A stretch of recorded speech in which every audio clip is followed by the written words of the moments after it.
This is the regular meeting of the Pinehurst Village Council for September the 8th, 2020. We welcome you all here.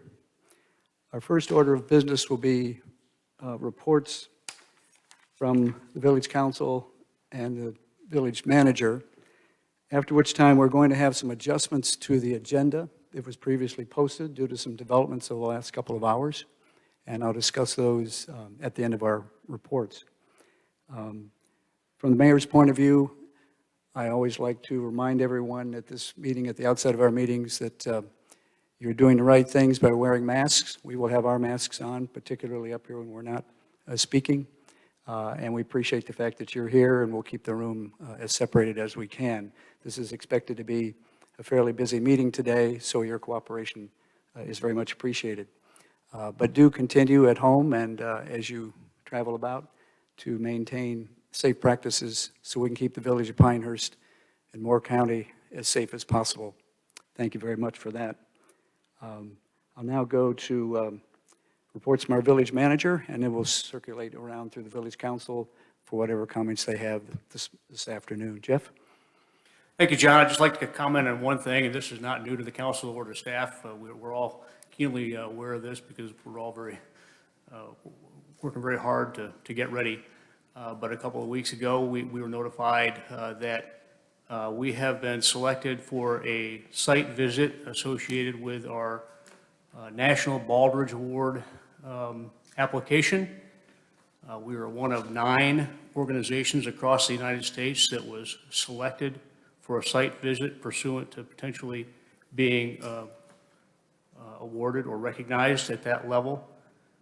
That's particularly noteworthy given the fact that this was the first year that we've applied. Of course, we've been working with the Baldrige framework for many years now, I think since 2012 or so. But this was the first year that we made a national application, and it's very rare for an organization to be selected for a site visit on the first application, but we fortunately were. And the site visit will be done remotely, which is new based on the current situation across the United States, but it'll take place from October 1st through October 10th. That's all I've got, John. Thank you very much, Jeff. Lydia? This is some pretty exciting news. The National Association of Olmsted Parks has specifically reached out to Pinehurst to let us know that the year 2022 is the 200th birthday of Frederick Law Olmsted. For those of you who don't know, our Pinehurst National Historic Landmark designation is based on 2 very distinct pillars. The first is golf and Pinehurst's role in the development of golf throughout the late 18th and 19th centuries, but also the second pillar is the work of Frederick Law Olmsted in the design of Pinehurst. So they've reached out to us because they would like for us to participate in the celebration, but what this entails. This celebration will provide an exceptional opportunity for Pinehurst to showcase our very special landscape heritage, and also Olmsted 200 is promoting Olmsted heritage tourism in 2021, 2022, and beyond. So this was an initial contact on their part. They're excited about working with us. They think they might do some displays, some exhibits, some tours. They're not sure, but I've told them we would be happy to participate. They have a great little flyer called Olmsted 200, and all you got to do is Google Olmsted 200, and you can get this brochure and find out more about what they're doing with this celebration. That's it. Thank you, Lydia. Kevin Drum.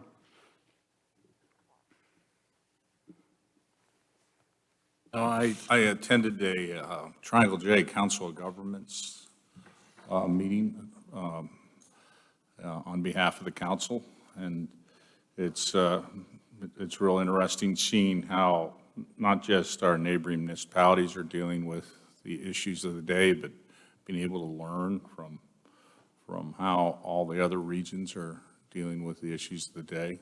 And that's it. That's all I have to report on behalf of attending for the council. Thank you, Kevin. Judy Davis.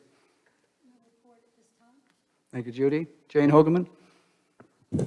The Beautification Committee is going to meet next week for the first time in a while, and that's great. The Pinehurst Business Partners are hoping that we can put some kind of a Holly Arts Festival together this year, if we can weave and bob amongst the regulations. With respect to that, Judy, did you have a point on that? I believe all the Holly Arts Festival organizers are in touch with Mark Wagner from the Parks and Recreation Department, and he with them Great. on the way forward, because it's still a bit tentative, but we hope we'll be able to do that. All right, having received reports from the Village Council, we'll move to look at our consent agenda, but I have two other agenda items to make note of before we go there. First of all, about 2 hours or so ago, the village, through the village manager, had a request from the applicant for the Floyd Way project to defer consideration from today that was scheduled to our next meeting on September 22nd. And evidently, that request from the applicant to defer discussion had to do with the review of our staff report that would have been reviewed tonight, and conditions and other circumstances surrounding that application that the village council and village staff have been discussing. So we will not be having any discussion at all tonight on that particular project. And I wanted to make that clear as early as possible in the meeting, because I know a number of you are here, and we thank you for that, to have listened to and perhaps commented at that particular hearing. So we will defer any discussion on that subject to September 22nd, or potentially until such time as the applicant is ready to respond to that report. Jeff, is there anything else about that request this afternoon that you would wish to comment on? I think what you said is about all I know. Okay, all right, fine. We have received, we, the village council and the staff, a continuing stream of requests, information, and concerns from the residential community. We appreciate that very much. We've tried to respond as well as we can through staff and myself and other members of the village council, and we'll continue to do that through the next discussion date of September 22nd. So those of you who may have come only for that, you can stay, you can leave, you can do whatever you wish. And we just wanted you to be aware there'll be no comment about that plan tonight. Now, having taken that off the agenda, suggestion to the council is we could move from our work session agenda, which would follow the regular meeting, discussion about the nuisance ordinance, rather than defer that to the work session itself. Would there be any objection to members of the council to move it into the regular meeting at one of our other points of contact, probably in substitution for the Floyd Way discussion? Any question on that? Got a timing, for timing reasons? It's just, we might as well bring it up earlier than later, and we may not be prepared later on. Might I suggest that if we slot it after the special intensity allocation discussion, Yes, so that if the party we're expecting shows Yes. up and we haven't done that yet, then it can still be moved back to the work session. so that would make it item number 7, and we'll bump the other numbers Right, accordingly. yeah. Okay. Any objection from council on that? I don't believe we need a resolution. I don't see any objection.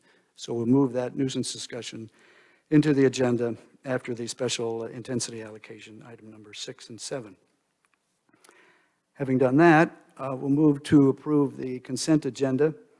These are items that have been previously considered and will be handled in one motion.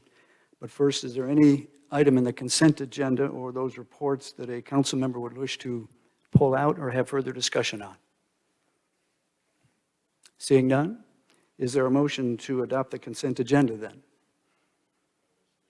Police numbers look really good in my review. I just thought I'd comment on that. Comparatives to last year, but I'd like to move to approve all items listed and considered routine on the consent agenda. Is there a second? Motion by Kevin Drum, second by Lydia Bosch. All in favor say aye. Aye. Aye. Any opposed? None opposed. The consent agenda is adopted. We'll move into item number 4 on tonight's agenda. A resolution honoring Molly Rowell. Molly, would you come to the podium in the middle, and I will meet you there with mask. That's great.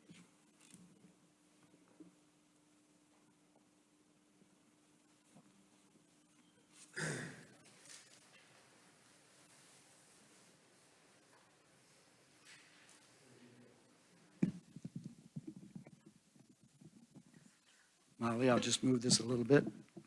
Is this picking up? Thank you, Beth. Molly, these are always hard for some of us on the council to read because, in particular, in this case, so many of us on the council have worked with you over time, and we all certainly know you.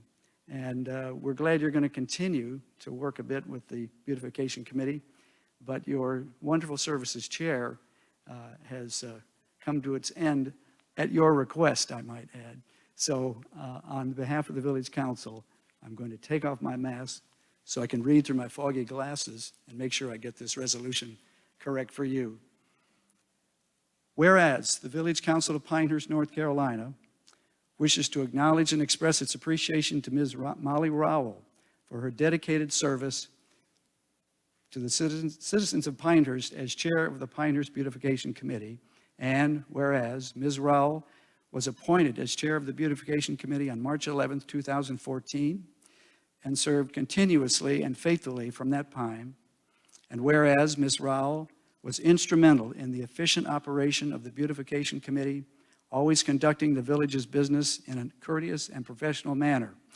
And whereas Ms. Rowell was deeply involved in planning and implementing the annual decorating of the village for Christmas in both the village center and the surrounding historic district, a tradition which has brought great pleasure to the residents and visitors to Pinehurst alike.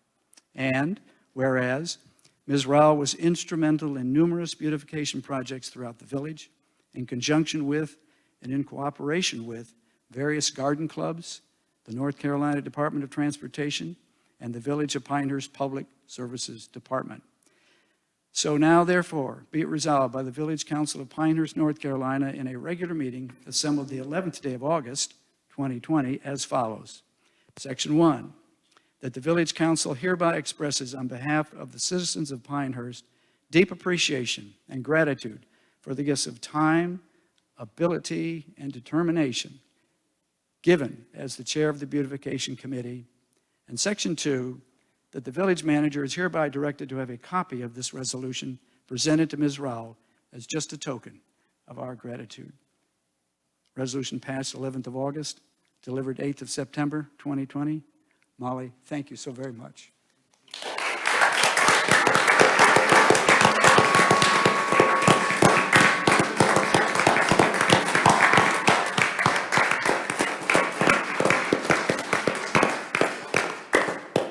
It has been both a pleasure and an honor for me to work with the volunteers, the staff members, the village council members, the mayors over the last 15 years, from the Greenway Wildlife Habitat Committee through the Pinehurst Conservation Commission and the Beautification Committee.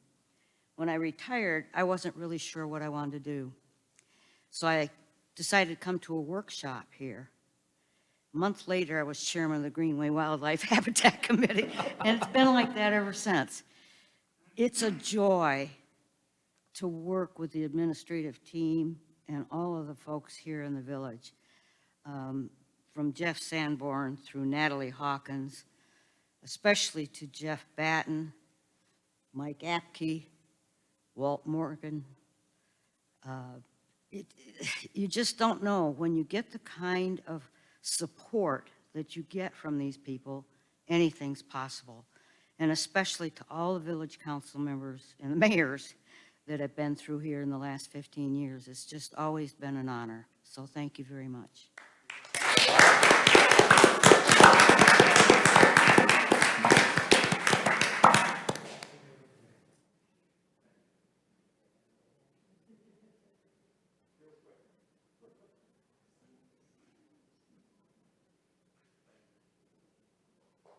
Thank you, Molly.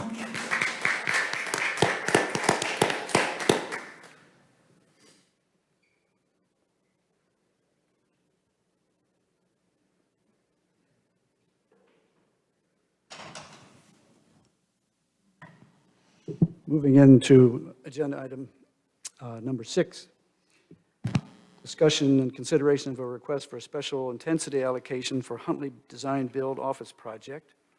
Jeff, do you want to introduce that, or is Darren getting ready to do that? Thank you. I am getting ready to do that, and we'll be ready in 1 second.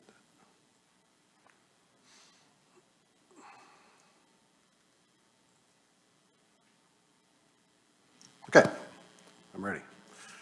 This is discuss and consider a request for a special intensity allocation request for the Huntley Design Build Office Project. The property owner is Huntley Investments. The property location is 8 Clark Court, PID number 960000374. The project area is 1 acre. The current zoning is Office and Professional, OP. It's in the Drowning Creek Lumber River Watershed Protection District. We have approximately 757 acres of allocation remaining within that district. It's within the village's corporate limits. The existing use is vacant land. The proposed use is office building and related surface improvements. The proposed impervious area is approximately 11,299 square feet, or approximately 26%. Currently with the watershed regulations, they're limited to about 12% maximum impervious area, and a parcel of that size, it's just over 5,000 square feet would be the limitation. I think the building in this case is 4,000 square feet. So this is the subject property, as you can see. It's off of Beulah Hill Road in the Trotter Hills Office Park. It's right off of Clark Court there. You can see right off the cul-de-sac.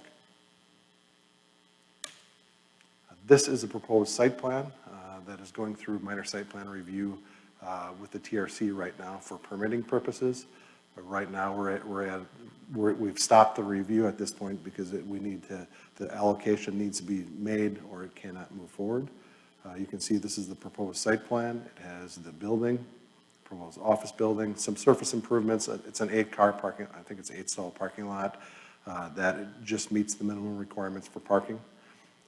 This is the detention basin. When we talk a little bit about the BMPs, this is the stormwater basement that is on the north side of the site in the rear yard. Special intensity allocations are governed under our PDO, section 8.3.3.1 of the PDO. The regulations are established to protect water quality and result in impervious area limitations, stream and reservoir buffers, and there are some land uses that are restricted. There are 4 areas of watersheds that are covered in Pinehurst: the Drowning Creek Lumber River, Nicks Creek Cape Fear, Little River Intake, and Little River Vass. Here you can see the map of the watersheds in the Pinehurst area. This one is in the dark area, the brown area. So PDO standards. Projects must minimize built-upon surface area and incorporate best management practices to minimize water quality impacts. That is a requirement that is reviewed at the TRC level, and it will be a requirement at permitting.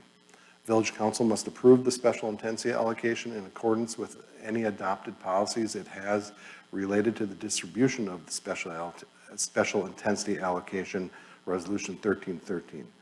That says it shall be the policy of the Village of Pinehurst to only allocate special intensity allocations to properties that are located within the corporate limits of Pinehurst, or to properties which have an active voluntary annexation petition to the Village of Pinehurst. In this case, the property is already located in the Village of Pinehurst.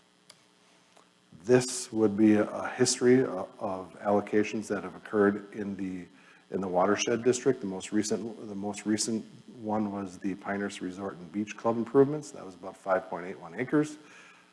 Right now, tonight, if you approve it, the 1 acre for Huntley Design Build, that would lower it to 7.56, acres remaining. Staff is recommending that you approve the SIA of 1 acre within the WS2 Drowning Creek watershed as requested. And I'm done. Okay. Are there questions from the village council of Darren on this proposal.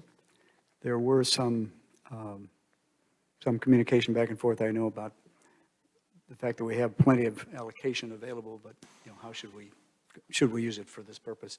Are there any questions then of the staff with respect to this request? Kevin? You always ask the stormwater question, is there any stormwater issues, and this is handled in the next step? It's not handled now, so it's not a discussion point now. It's actually being handled at this moment, going through minor site plan review, so it is currently being reviewed, and it will be reviewed for compliance with the PDO. That's where the BMP comes into play, and I know Mike Apke has already been reviewing it for stormwater compliance. I'm not asking for the solution. Is there any problems that need to be dealt with on that side? And that's what the question, I'm sorry. Thank you.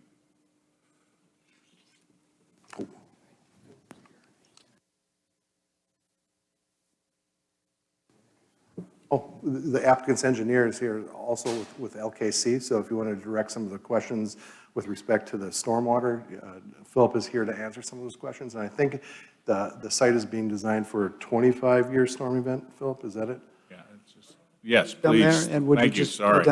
You can use that microphone, and please identify yourself so we all can be aware and hear.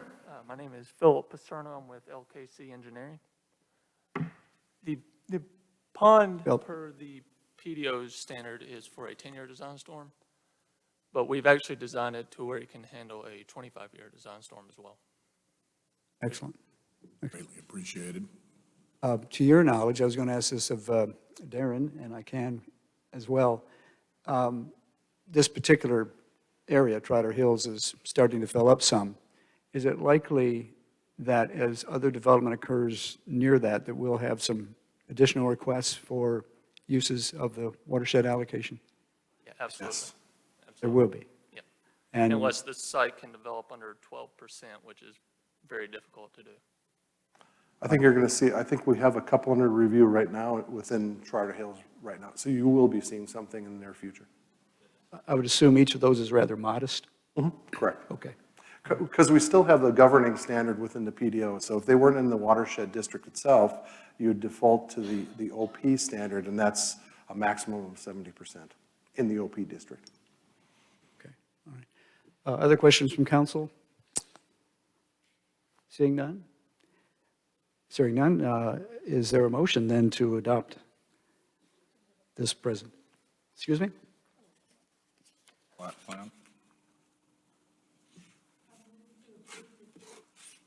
Move to approve the proposed special intensity allocation as outlined in the staff memorandum dated September 4th, 2020 for the proposed Huntley Design Build office building located at 8 Clark Court in the Watershed 2 district. If development approval shall expire, this SIA, special intensity allocation, shall be rescinded and the allotted allocation shall be returned to the pool for future allocation. I'll second that. That's a motion by Judy Davis, a second by Kevin Drum. All in favor say aye. Aye. Aye. Any opposed? That's unanimous. Thank you very much. Thank you for your attendance today. Good to see you again, Phil. Thank you. We'll move then into our amended agenda and take up the council discussion about the developments and changes to our nuisance ordinance. Jeff, you will lead that? I will. Thank you. Good. We're not going to give a printout of the final, right? We didn't, there wasn't, okay.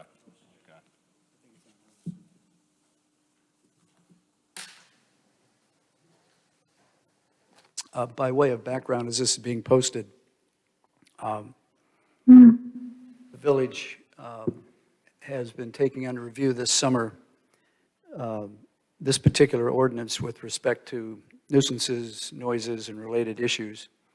Some of that having arisen back in June at a function within the village. And we're starting to look at improvements to our PDO, which will try to govern, regulate those sorts of disturbances in a fair way, but hopefully in a broad way as well.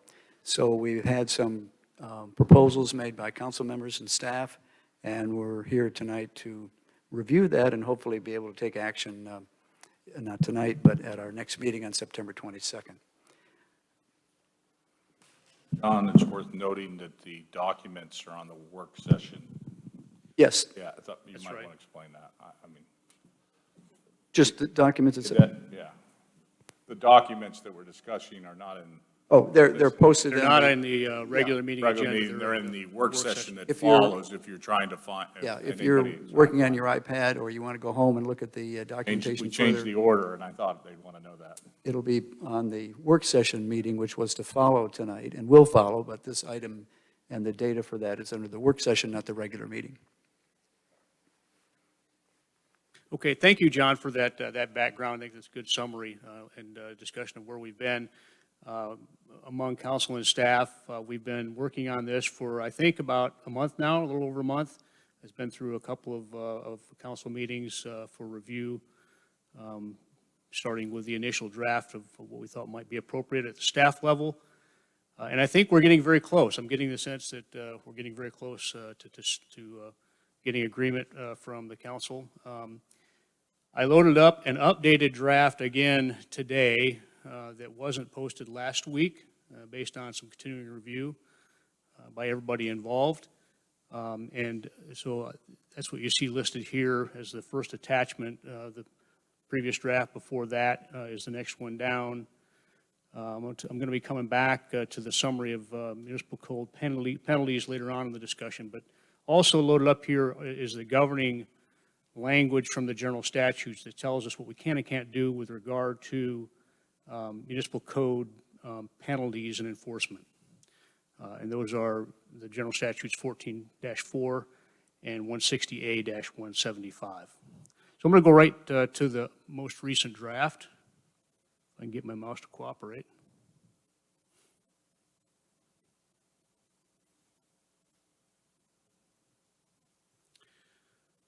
And for everybody's benefit, the whole Chapter 92 is loaded up here, but most of the changes are backloaded in Chapter 92. I'll stop right here on abatement. There was some suggestion a few weeks ago that maybe we look at the time to come into compliance with general nuisance type offenses to update what the current language says, which is 30 days, and tighten that up to something shorter, a shorter duration. There's some history behind this question. About 5 years ago, the village reviewed all of the timeliness aspects of our municipal code violation compliance issues. And at that time, the council decided that they wanted because it was very confusing. We had different timelines associated with all the different offenses across our municipal code. It was hard for the public and for council and for even the staff to keep track of what the right timeline was for a given type of offense. So at that time, the council decided to standardize everything at 30 days. And, as is always the case, there's never a perfect solution. By changing everything to 30 days, we have continued to have concerns among staff and council and the public about how quickly we can get things into compliance around the village. For example, if we issue a citation because the grass is, 2 feet tall, and we allow 30 days for the offender to get it cut, that's a long time to let a situation like that linger. So I think it's a good discussion to have about this particular situation, which is all the nuisance ordinance language, whether or not 30 days is right. But there's a larger context there too that I want to make sure that you're aware of.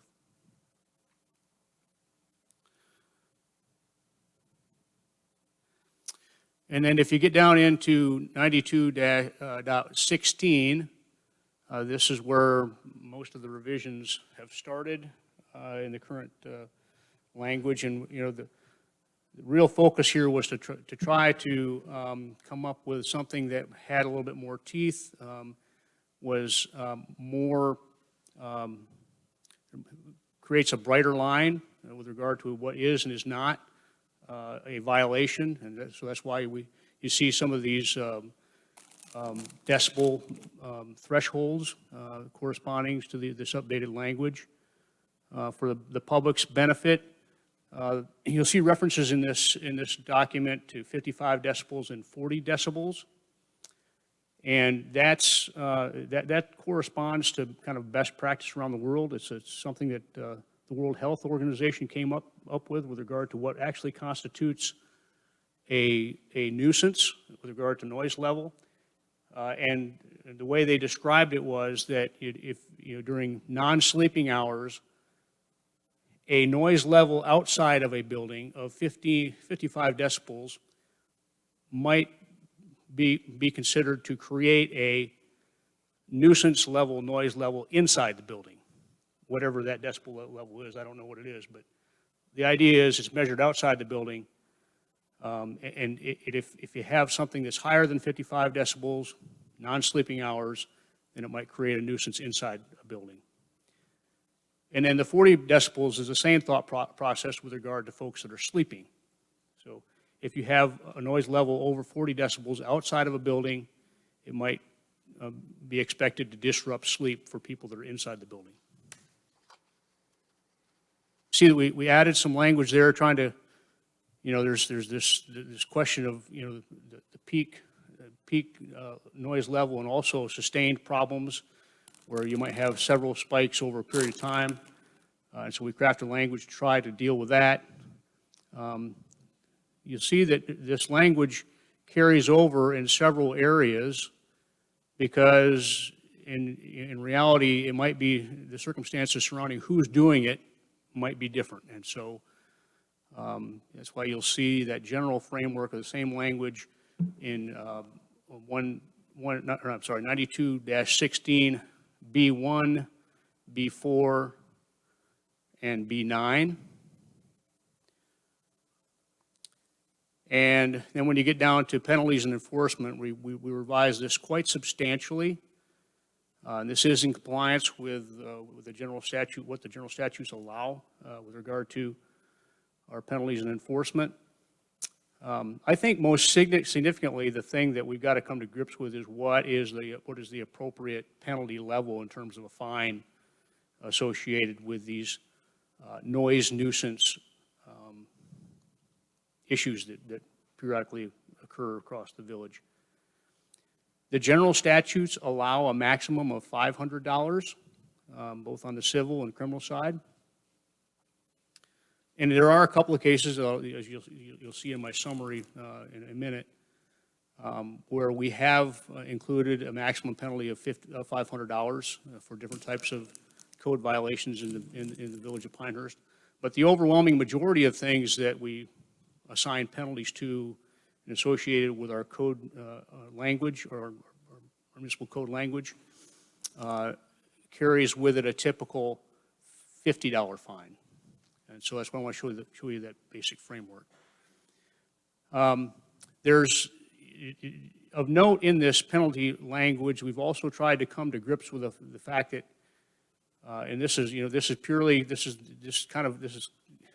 an offspring of the example that occurred this summer where you had a party that was kind of a business operation, but it was, a renter of a property in the village of Pinehurst. There was an owner involved. There was a property manager involved in that. And what we really want to do with this language is create incentive for property owners and property managers to include appropriate language in the contracts that they have with the folks that use their property that helps us to prevent these types of problems in the future. And that's really the reason we've included 92.17C, where somebody is under contract, rental or otherwise, with the legal owner of the property or with the agent of the legal owner of the property, and allows us to reach back to the property owner after the first warning type situation and assess a penalty there as well. So I'm going to go back now. I want to show you the summary of penalties.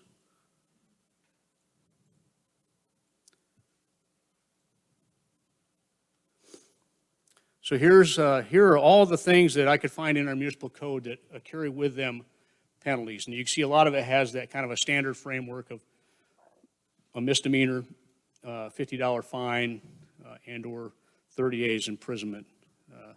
When you compare 30 days imprisonment to a $50 fine, it seems to be a little bit of an imbalance there. But that's the way it's generally laid out in our municipal code right now.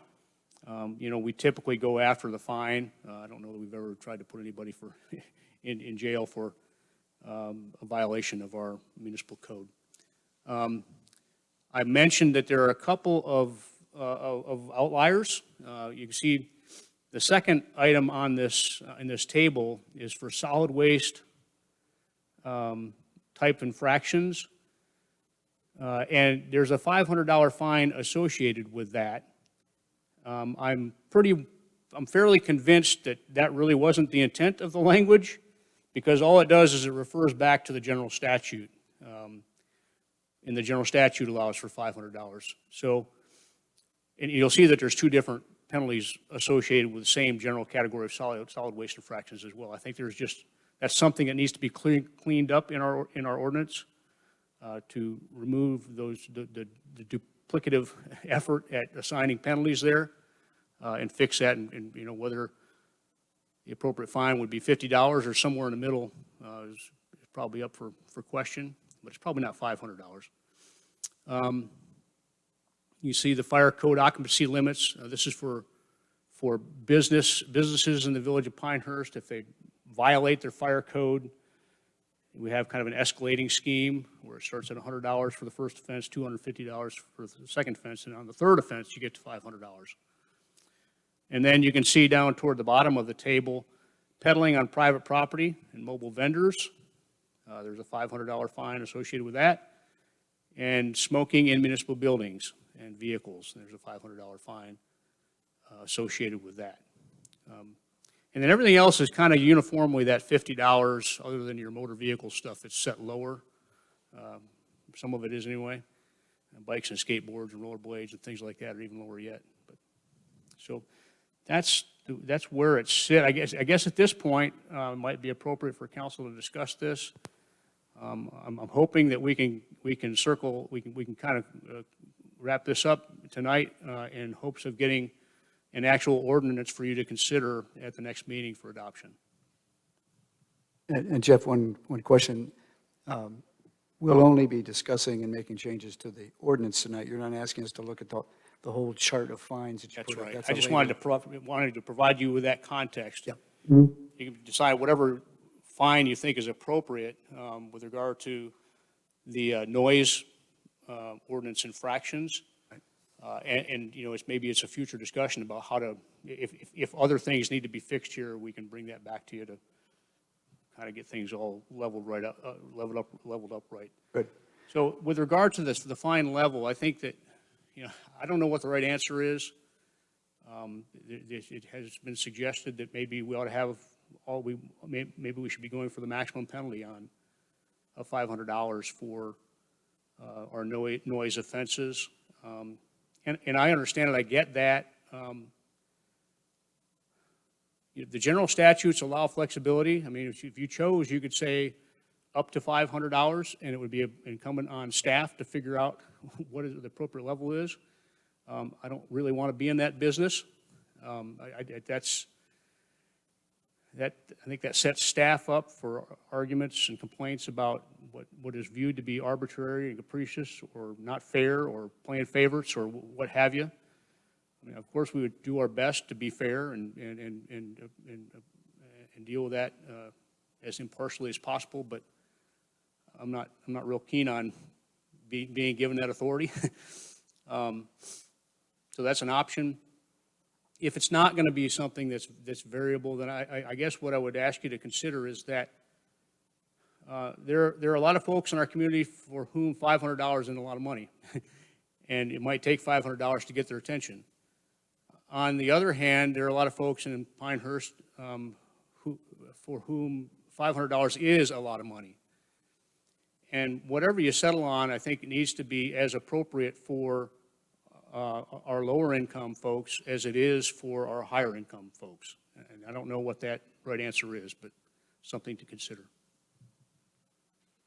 Thank you, Jeff.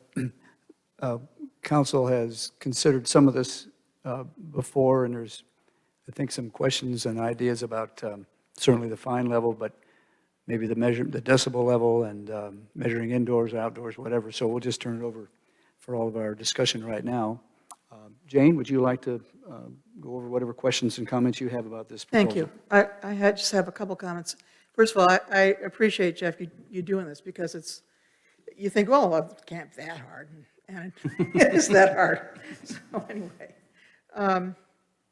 as far as the penalty goes, I'd like to see enough of a penalty for somebody who's really disturbing their neighbors that it is a punishment, and particularly if you've got a rental property situation where, in that kind of a situation, I'm not particularly concerned about the ability of the landlord to pay. The landlord's obviously in a position to do so. So maybe one thing we could do is say the first offense is 100, the second one is going to be 200, the third one, within a certain time frame, 300 up to 500. And that way there's no discretion to the staff, but at the same time, a recidivist is going to feel it. And maybe that's one way to do it. Another, if I understand what your comment about the landlord not being a problem to pay correctly, perhaps another way to deal with that would be to assign a higher penalty for that, pertaining to the situation where you have a landowner who's under a contractual relationship with the person that's actually conducting the offense. I thought about that. And at first I thought, well, that's a great idea. And I thought, well, but wait a minute, somebody might say then you're treating somebody who's renting differently from somebody who isn't, and maybe that's not. So, so maybe the stepped one is the way to go. Some other towns are doing that with stepped increases. Yeah. So, such as Cornelius. So, so that was one thought I had. And then my other question is, I'm still actually not completely understanding the two different ways we talk about separate offenses. And it would seem to me if you've got somebody playing their record player too loud late at night, if somebody complains and the police come out and the police get them to turn down the volume, then the police drive away, and that same evening they turn the volume back up again, that would be a separate offense. And that kind of thing may occur over all in the same day or over a period of days. Each day is separate. Now, we do have the language in 160, 175, 168, 175. Is that, is it subsection G? I'm not sure. But that says, where appropriate, a municipality may say that each day of a continuing offense is a separate offense. So if you've got someone who's let their property go and hasn't mown the lawn or hasn't picked up the trash, and everything's just sitting there being awful, and you cite them for it, then each day that continues, and it's really the same, in that case, it really is the same offense, because you haven't turned the volume up and turned the volume down. That can be each day as a separate offense, but I'm not sure I understand why we're writing it differently in B, which pertains to the person who's turning the volume knob, and section C, which is the absentee legal owner. Right. So, I mean, I think you nailed the language in 160A-175. And the key word there is continuous. Yep. And so the distinction that I put in this draft is that, so under 92.17B, this is a situation where, for example, you just had, like you said, somebody playing their record player too loud. I'm not sure, does anybody still have a record player out there? But that would fall under 92.17B. And it says, for penalty purposes, each violation recorded and subsequently abated on any distinct enforcement officer visit shall constitute a separate offense. And so the situation you described, where an officer responds, issues a citation, gets them to turn it down, and then later on, they turn it back up, under this language, it would in fact be a second offense, and a third, and a fourth, as long as they continued that pattern. And a critical question here is that allowed by the general statute language? And I think it is, because in the general statute's language, it uses the word continuous. In other words, it wasn't abated. And I think you're right that that language was probably really crafted pursuant to things like, people didn't mow their grass, or, things that just, they don't fix it on the spot. But the language is what it is, and we've got to live with it. And so the long and short of that is, I think B does cover what you're talking about, and would assign a separate infraction, as you suggested would be appropriate. And in the case of C, I wrote it differently because I didn't think it was fair to hold the property owner responsible for something he or she may or may not actually be in a condition to fix. In other words, we might even be able to contact them that day. And they're certainly not necessarily on the property when it happens. If it's somebody who's under a contractual relationship with them, is on the property and is conducting the offense. And so I thought it was appropriate there to fall back to the one offense per day type of a framework to treat them more fairly. So Jeff, you're obviously comfortable then with your language here. You're not arguing the point, because we've had this discussion a little bit earlier, I guess. So this language will cover the multiple offenses on a given day, and also the single offense that might occur on a separate day for some other problem. It would, yes. Okay, now, Jane, that starts to answer your question, does it, Jane, or did you have a different view of how that could be worded? On the consecutive violations on the same day. I'm not so sure I'd let the legal owner off the hook if he's got a tenant in there and there's repeated problems. Mike, do you have an opinion on that? Do we owe the owner a responsibility or an offer to respond before we can start piling up multiple offenses on them? I think the owners, as long as we have a method. Mike, would you hold 1 second, please? We'll get you the right microphone. This is Mike Newman, the village attorney. Thank you. As long as you have a method in which to notify the owner and give them some kind of actual or constructive notice that this is going on, I think it's fine to do it that way. What you want to avoid is an owner using a rental agent as some type of shield, as I didn't know, I didn't know, I didn't know. So we could draft it that, notice to the rental agent is actual notice or constructive notice on the owner itself. You could draft a statute that way to prevent what I have at least a few times have seen where owners declare that I didn't know about this, I'll deal with it later, and meanwhile, this is probably the 5th time it's happened. So you can nip that in the bud just by adopting appropriate language. Mike, maybe more to the point, is it okay for us to issue multiple citations for example, let's say a party is happening at a short-term rental, like what happened this summer, and our officers go out and they issue a citation, they get them to turn it down, and then an hour later they turn it back up and the officers go back out and they issue another citation and they get them to turn it down. Is it appropriate for us to assess a penalty against the owner for each one of those infractions, or must we first notify them and give them an opportunity to bring the situation into compliance before we start issuing multiple citations like that? Well, you're always back to the setup between the property owner, the rental agent, and the person to whom they are renting, the violator. So if this is we could scale it in such a way as that if there are repeat offenders, you always have actual notice to the rental agent is actual notice to the owner.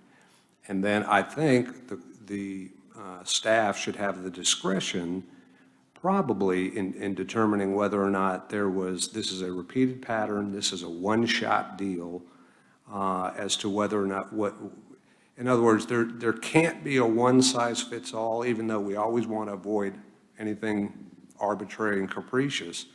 That's the one thing about nuisances. We could sit here all day and try to list out every nuisance we can think of, and I guarantee you're going to miss some that happen a month from now.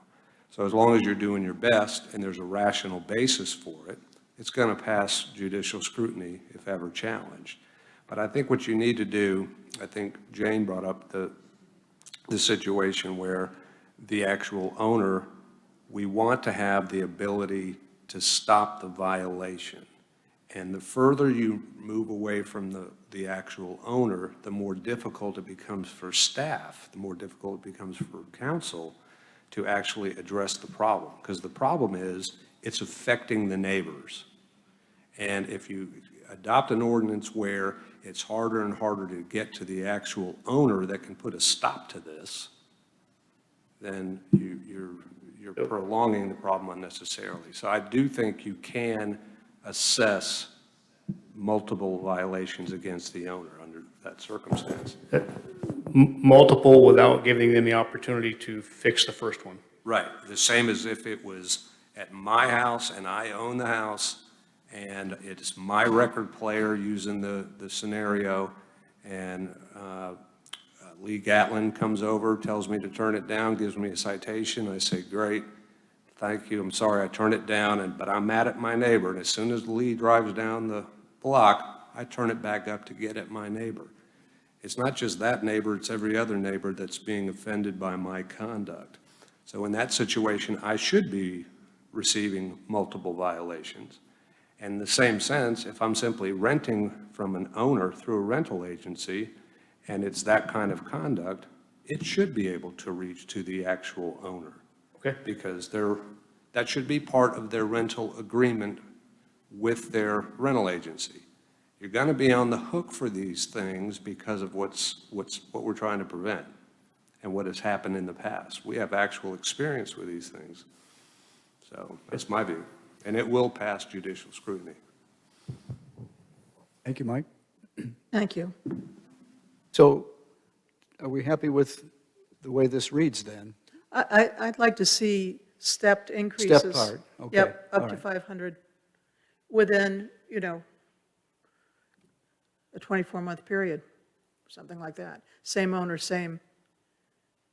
Right. Well, how does the rest of the council feel about that? Judy, what do you? I have a question about the 24-month period. That seems awfully long. And so I was just wanting to understand why we thought this would be a good construct. Yeah, good question. What's too long and what's too short? I think the thought process was, at what point do we as a community think that, for example, property is a problem? And if you make it shorter, then you're allowing more violations without going after an owner like that. For example, let's say you had one violation at property XYZ, in a contractual relationship like that, in December of 2019. And same property, same owner, same type situation, it happens again in January of 2021. 13 months has elapsed.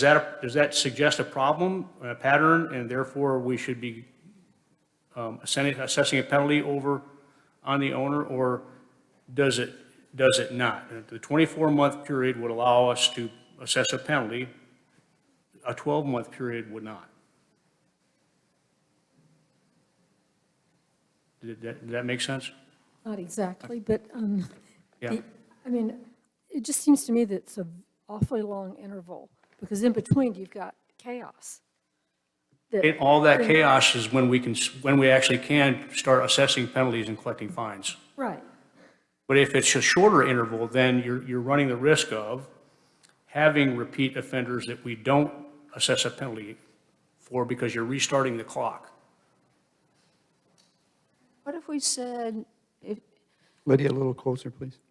Go ahead, but just, I understand you make the 24 months make more sense, but what if within that 24 months, it's every 3 months? Yeah, I mean, if, Then every month, they would be getting another penalty, and we'd be assessing a fine against them. against the owner. They only get one If- warning. Right now, the way this is written, if they get a warning, they have to go a whole 24 months without having another offense to avoid getting an actual penalty. But if it happens every 3 or 4 months, then every time it happens, the owner will get a penalty? Yes. Let me go back to, while I'm at it, you know, I think we've got two different situations. You may have someone, we've got a situation like this in Pinewell, where you've got one person in a house, and once a month, the police are called. So that person does not leave that home like in a short-term rental. And I would think in those, I like starting at 100, and I like a graduated penalty. For the property owner? No, well, yes, because this is the person who's living in the home. So if you've got the same Okay. offender in the same home, Yeah. well, even, I guess let's start with the same person, this fact pattern, same person living in that home, he owns the home, and once a month the police called. I think the penalty needs to be graduated. Yeah, I 100, understand what you're 250, saying. 500, whatever. Now, a short-term rental, sometimes they're there for a day, sometimes they're there for a week, sometimes they're there for a month. The person ultimately responsible there is the owner or the rental company. Like Michael said, the agent is speaks for the owner. So in that situation, it seems like if this property manager is having frequent calls to his or her rental unit, the scale should be more for that owner, Escalating. because that's the person who's responsible. Yes, you can give a fine to the person who turned the record player. They are turntables these days, Jane. You can give a fine to that person, but it's the owner who's the one who's really letting this happen. I understand, and I agree with that sentiment. The way this is construed right now is it only differentiates between contractual relationships, offenses that occur in the context of a contractual relationship, and everything else. And so, What's left? sorry? What's left? If it's, excuse me. Either you live in the house or somebody else is living in that house under a contractual relationship, right? Aren't those the only two? Or somebody's using it under a contractual relationship. Yeah. And Renting is a contract. Contractual. yeah, renting is another. But if you're living in it- Regardless of term. And so, it's complicated to devise a frame, an escalating penalty framework, I think, that allows the differentiation between, for example, the person that's, for example, a short-term renter, and we're probably never going to see him again. And/or we might, but, they're not actual residents, so we don't actually, you're creating a database deal where you're trying to figure out whether, have we seen this guy before, and the other situation where it's whoever is the legal occupant of the resident, of the home. I'm saying, if that's the way you want to go, we're going to take this back and scratch our heads a little bit. Well, are we comfortable if it's somebody he owns the home, he lives in the home, and the police are called once a month? It seemed like it's easy to say 100, 250, 500, whatever for each violation. So let's get that one. out of the way if we can. And which one is this now? The person who is in the home, and every time the police call, they're dealing with the same Yeah. person because, so that one seems kind of So easy. whether it's the owner occupant or a renter occupant. I've got it owner occupant, because like you said, how do you know month to month, week to week? Well, we whether- really can't differentiate between the two, I don't think, legally. I mean, all you're doing is responding to a nuisance at a property. Yeah. And if it's the homeowner, whether it's a homeowner or a renter, it's still a problem. And you're just doing a cumulative count on incidents at that property. Do how many months? You're just counting cumulatively how many, what's the frequency of incidents that occur at any particular property, regardless of who's there. Right, but what this framework allows us to do is assess a penalty against the perpetrator and the owner. Yes, and that's perfect. And sometimes they're one and the same. They'll be the same And some- sometimes. That's right, yeah. Yeah, I think that's the way out, yeah. It's, And so we like escalating, like start, well, do we like escalating penalties? I mean, I agree, I think the 50 is, to me, seems too low. 500 may be too much. 50 is 202. Yeah, Yeah. but just 100?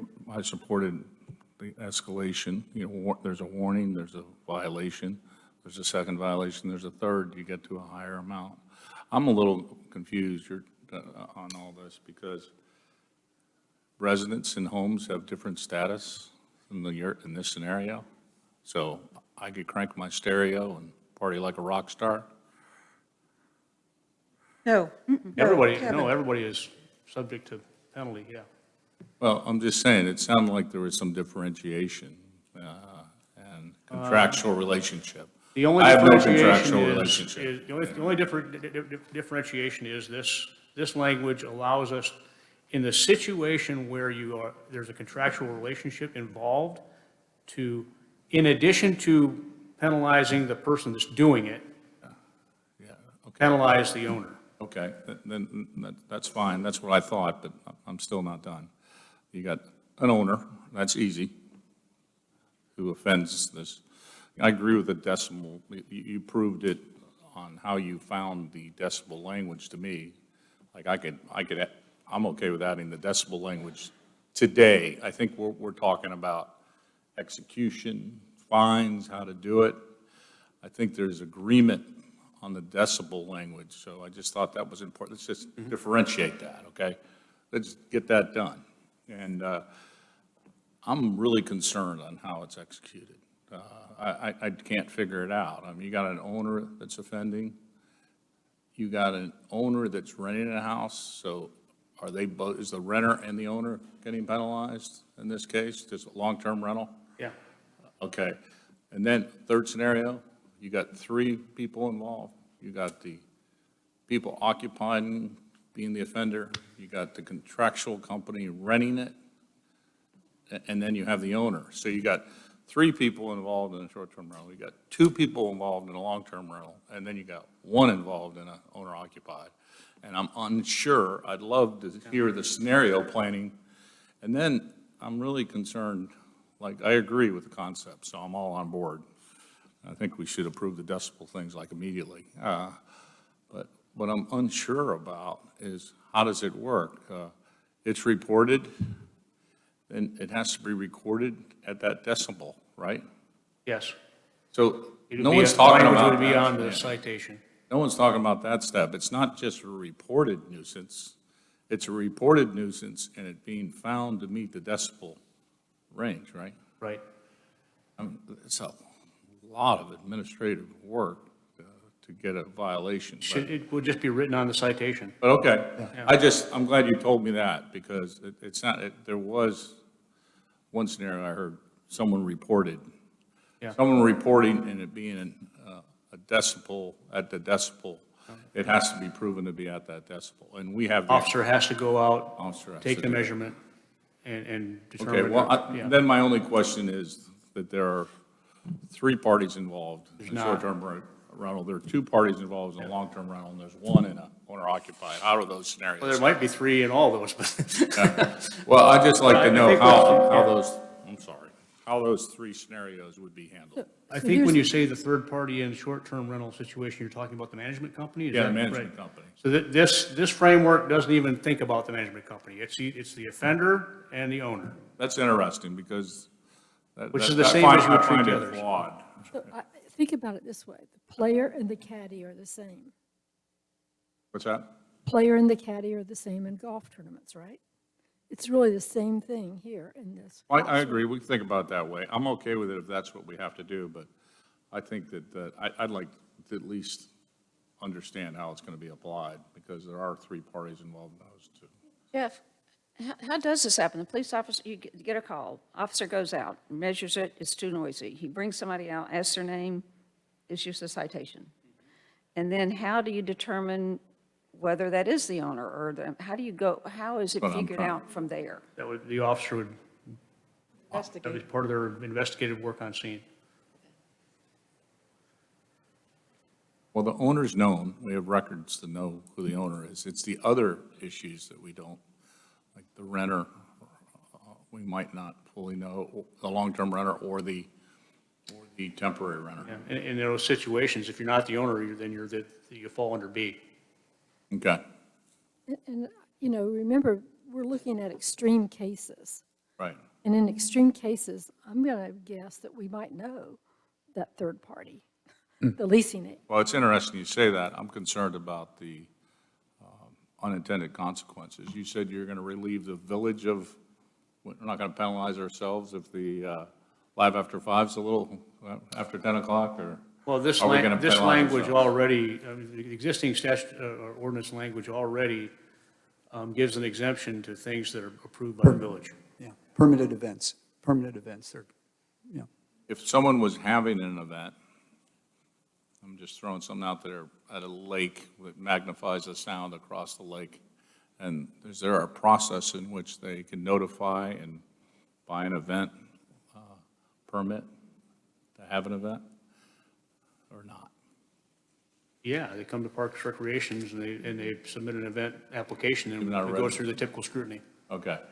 And how would that be treated in that case? Same, still would be treated by the same policies, a legitimate event, right? Well, it depends. I mean, it depends on. Well, that's what I wanna know. What was told us, what was told to us in the application. If the we- application okay. included a specification for sound decibel levels that are. That's good enough for Yeah. me, Jeff. I just want to make sure we don't have any unintended consequences, and I just thought it was worth bringing up.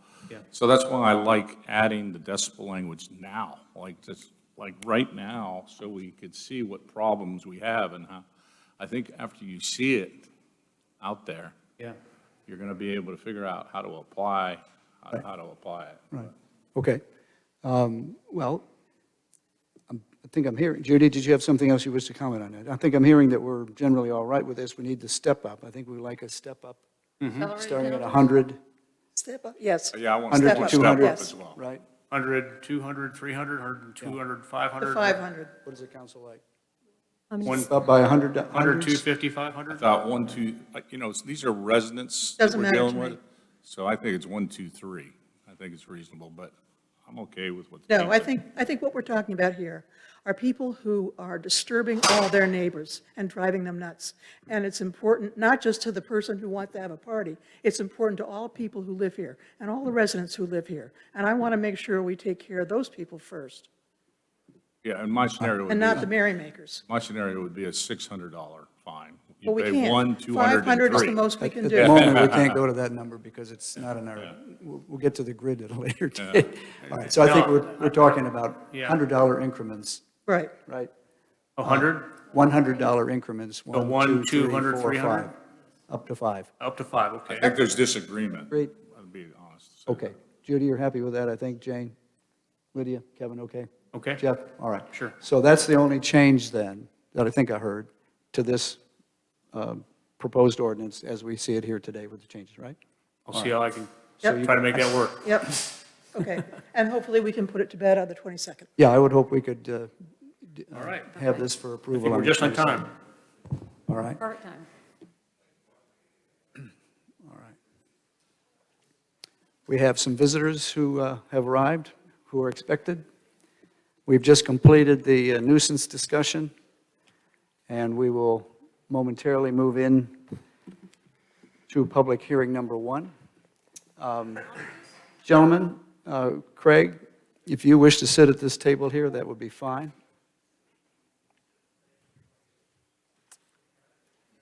Pat Corso and Chris, thank you very much. I'm recognizing some people under masks, so Very good, Mr. Mayor. all right.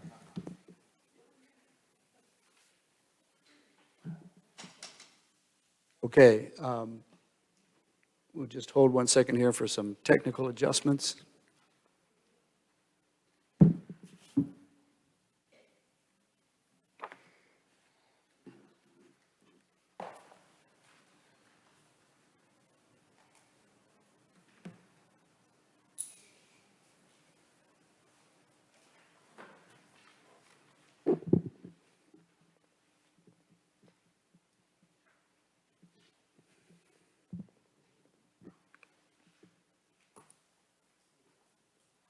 I would entertain a motion to recess the regular meeting and move into a public hearing.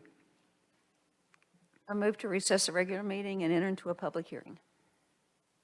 Second that. Seconded by Kevin Drum, originated by Lydia Bosch. All in favor of moving from the regular meeting into a public hearing, say aye. Aye. Aye. Any opposed? None? We're now in a public hearing.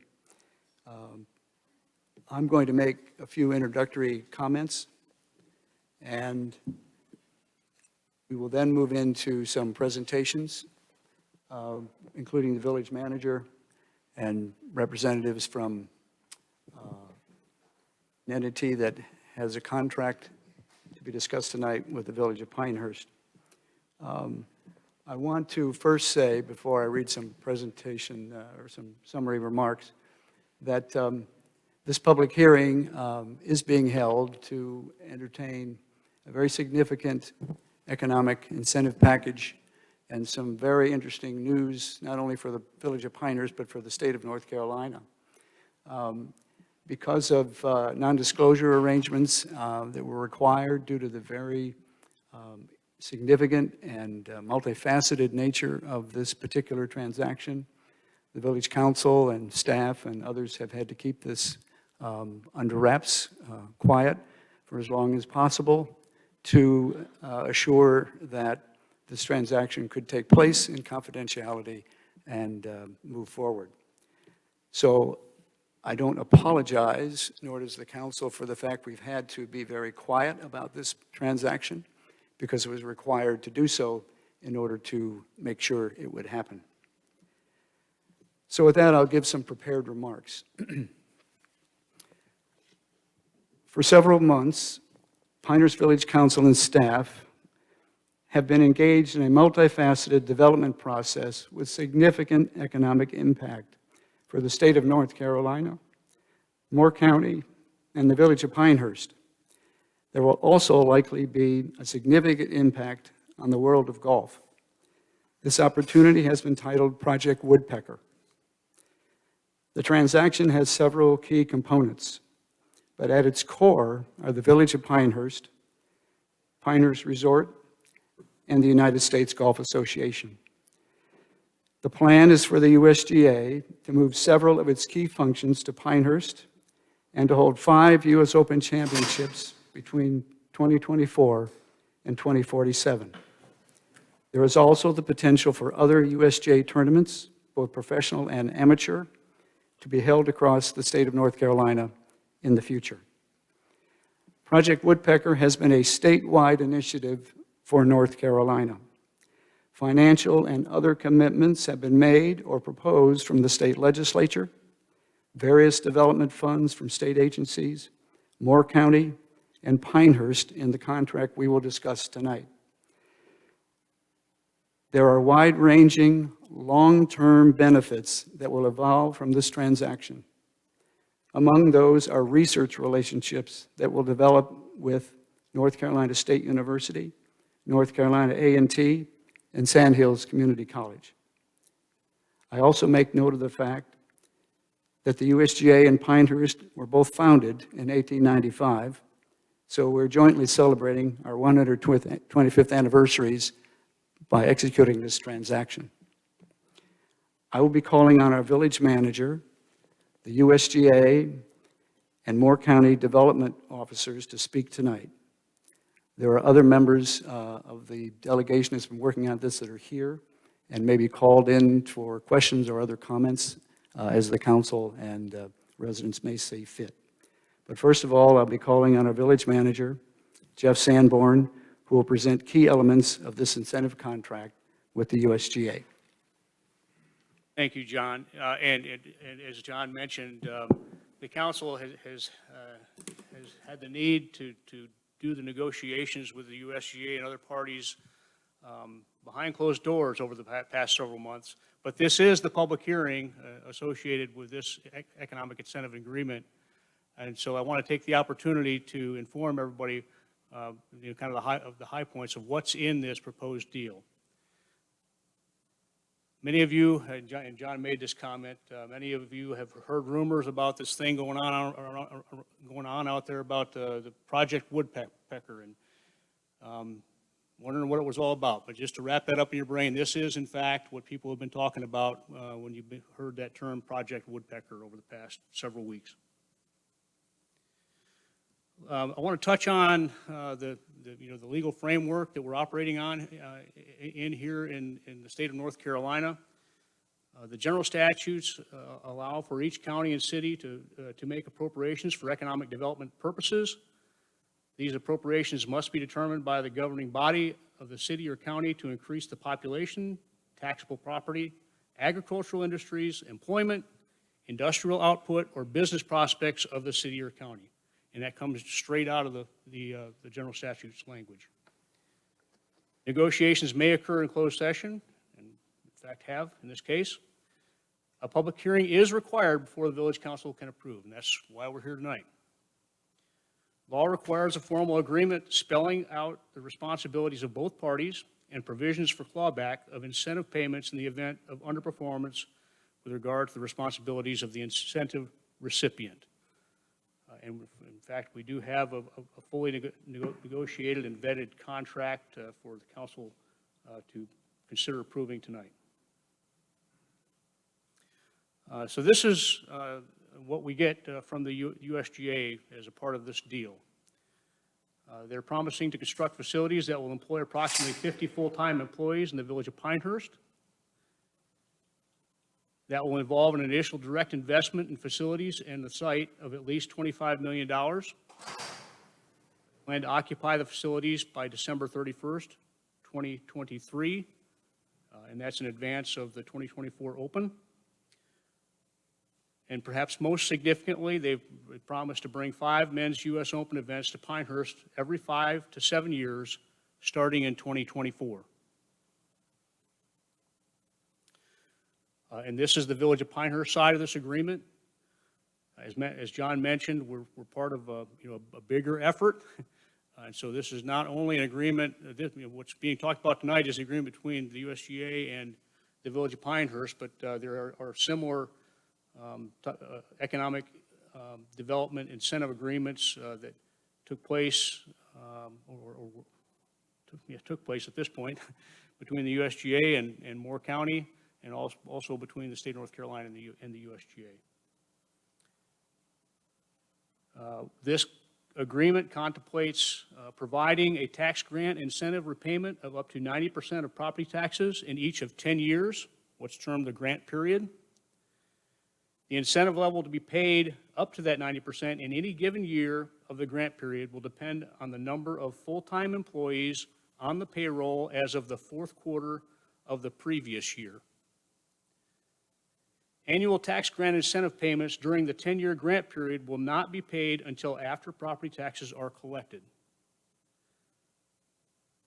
And we are providing no cost use of the Harness Track and Fair Barn grounds for parking during each of the 5 contemplated men's U.S. Open events. A little bit about the clawback provision. The parties have agreed that for the purposes of this contract, 65% of the gross economic benefit of this agreement is attributable to the frequency of men's U.S. Open events, and the other 35% is attributable to the USGA facilities and employment that are part of that project. And the clawback provision is built around that split, the 65-35 split. The USGA will turn a specified percentage of the total incentive grant payment received if the promised 5 men's U.S. Open events do not occur within a maximum interval between them of 7 years. And you can see that schedule laid out here on the slide. For the first 2 U.S. Open events, it would be 100% of that 65% of the total economic incentive paid. If the third one, if the first 2 happen, but the third one doesn't, it would be 65% of the 65%, the fourth 35%, and the fifth 10%.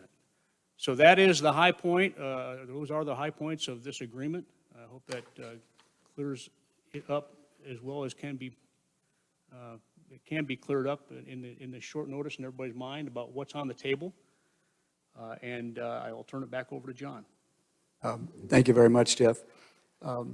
As I pass the microphone to Craig Annis, I think from the USGA, I just want to indicate that the entire Village Council has been involved in these discussions over several months, along with key village staff and people you'll be introduced to tonight.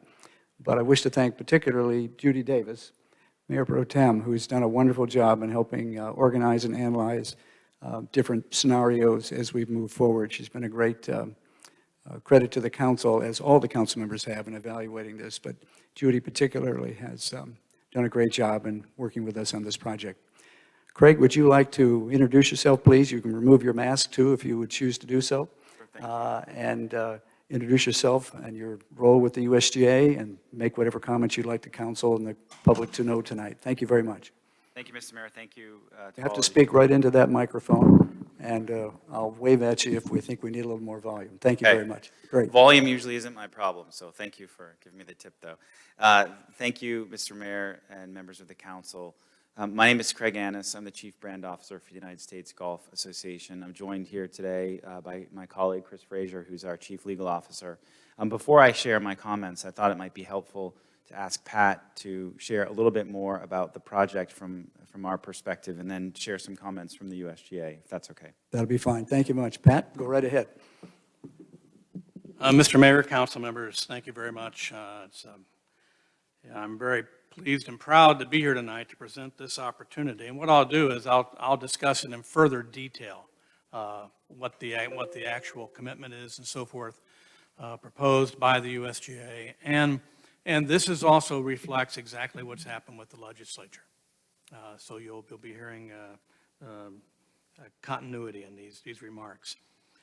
First of all, the United States Golf Association, which has successfully hosted 3 U.S. Open championships, a U.S. Women's Open, and countless other championships in our community, has expressed its interest in placing a second golf house, as they call their headquarters, in the village of Pinehurst, North Carolina.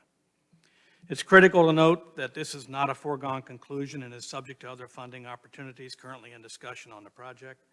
Ernie, I got to ask you, is this the governor?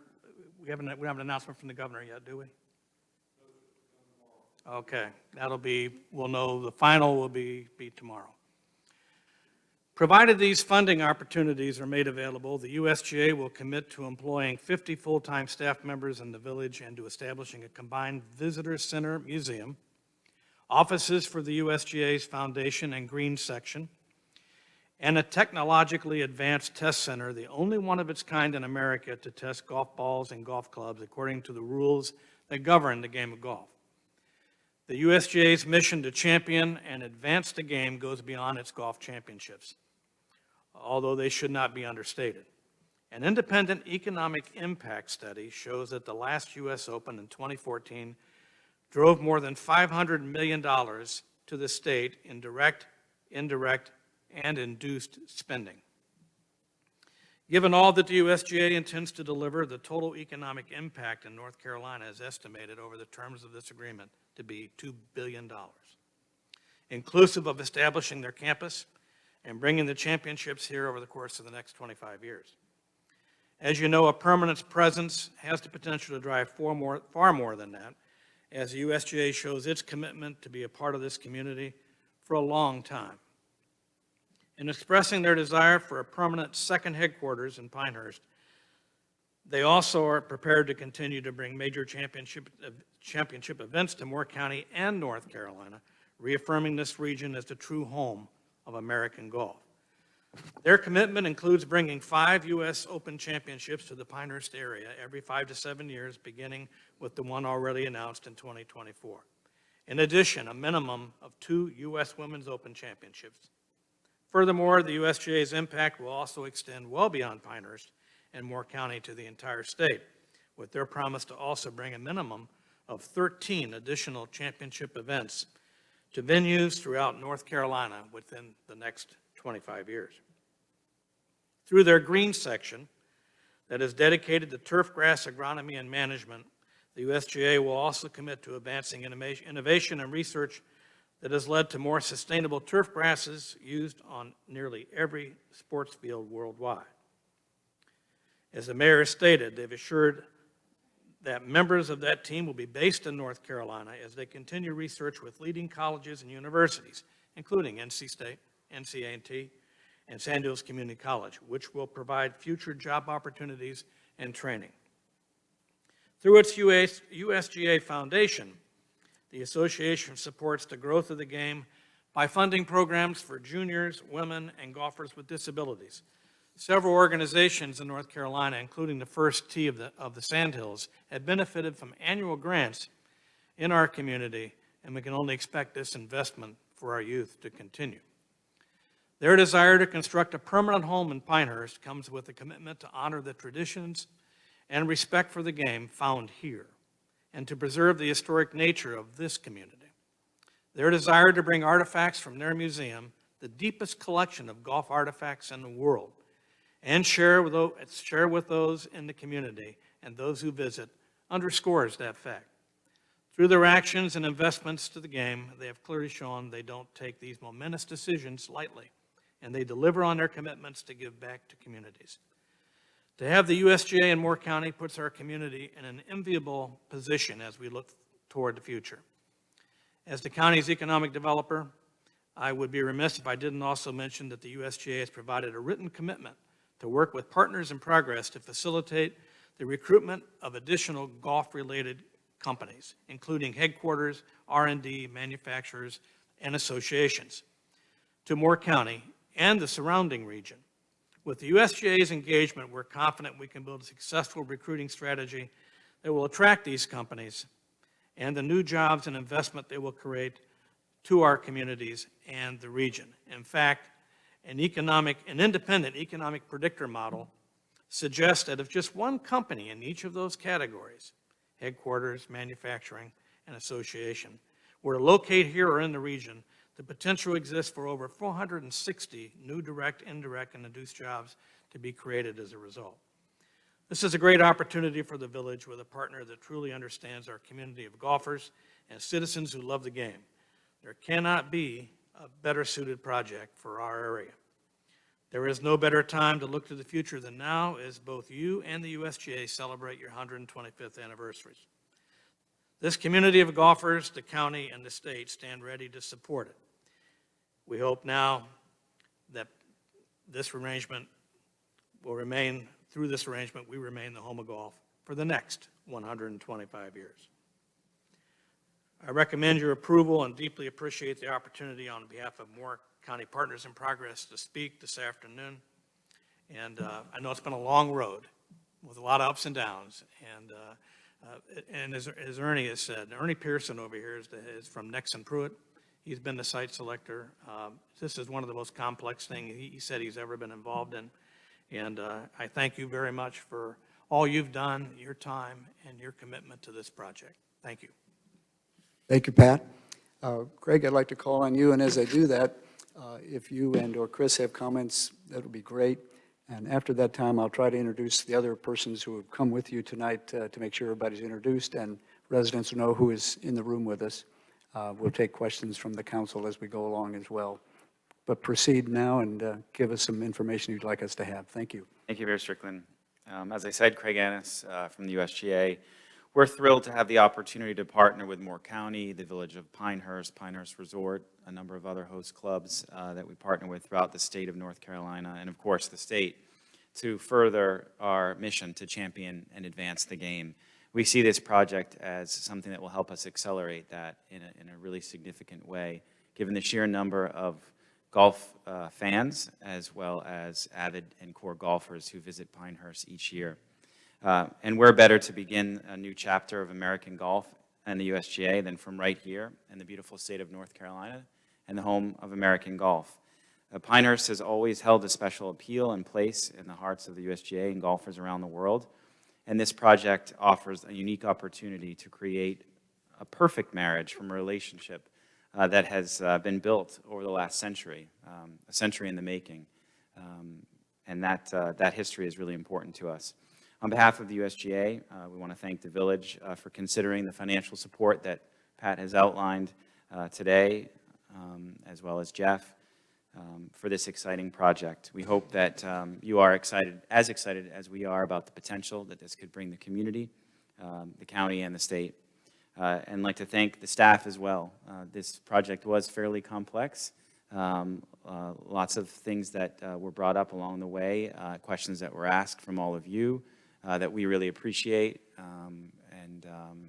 And I think it's really a wonderful sign of what's to come in terms of the relationship that we'll have rooted in mutuality.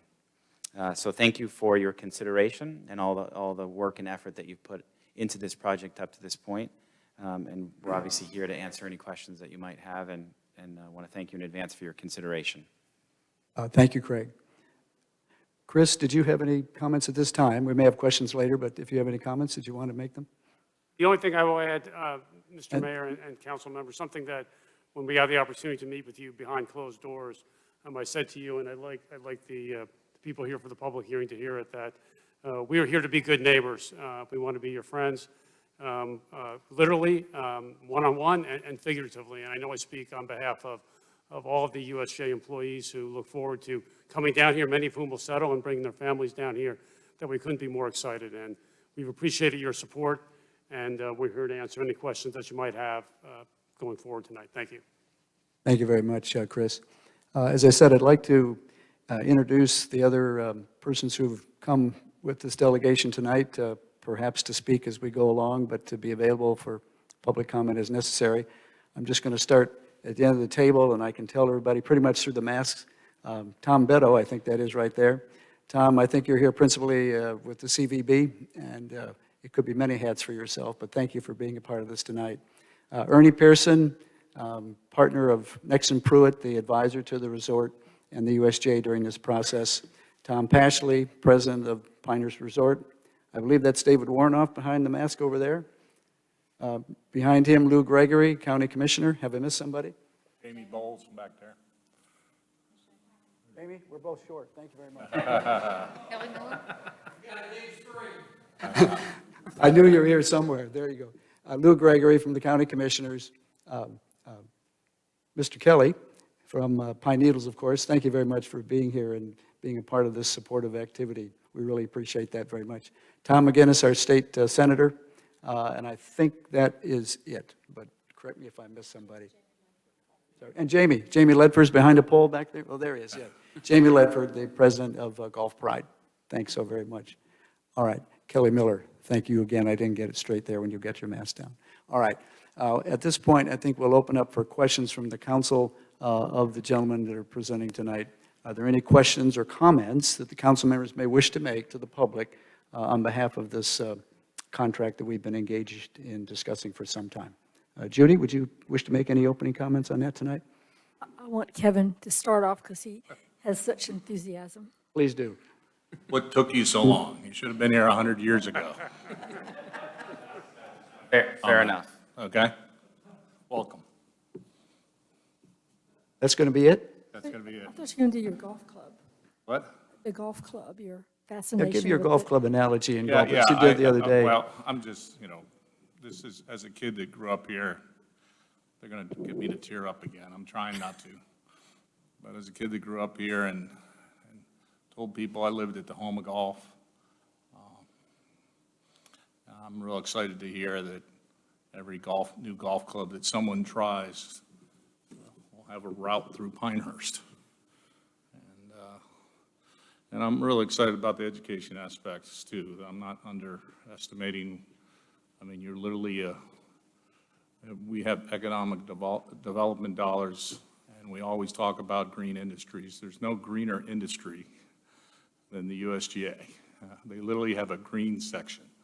And so it's a proud moment for me, and I'm real excited for you guys to be here, but I'd be remiss if I didn't say how proud I was to work with this council to get this done.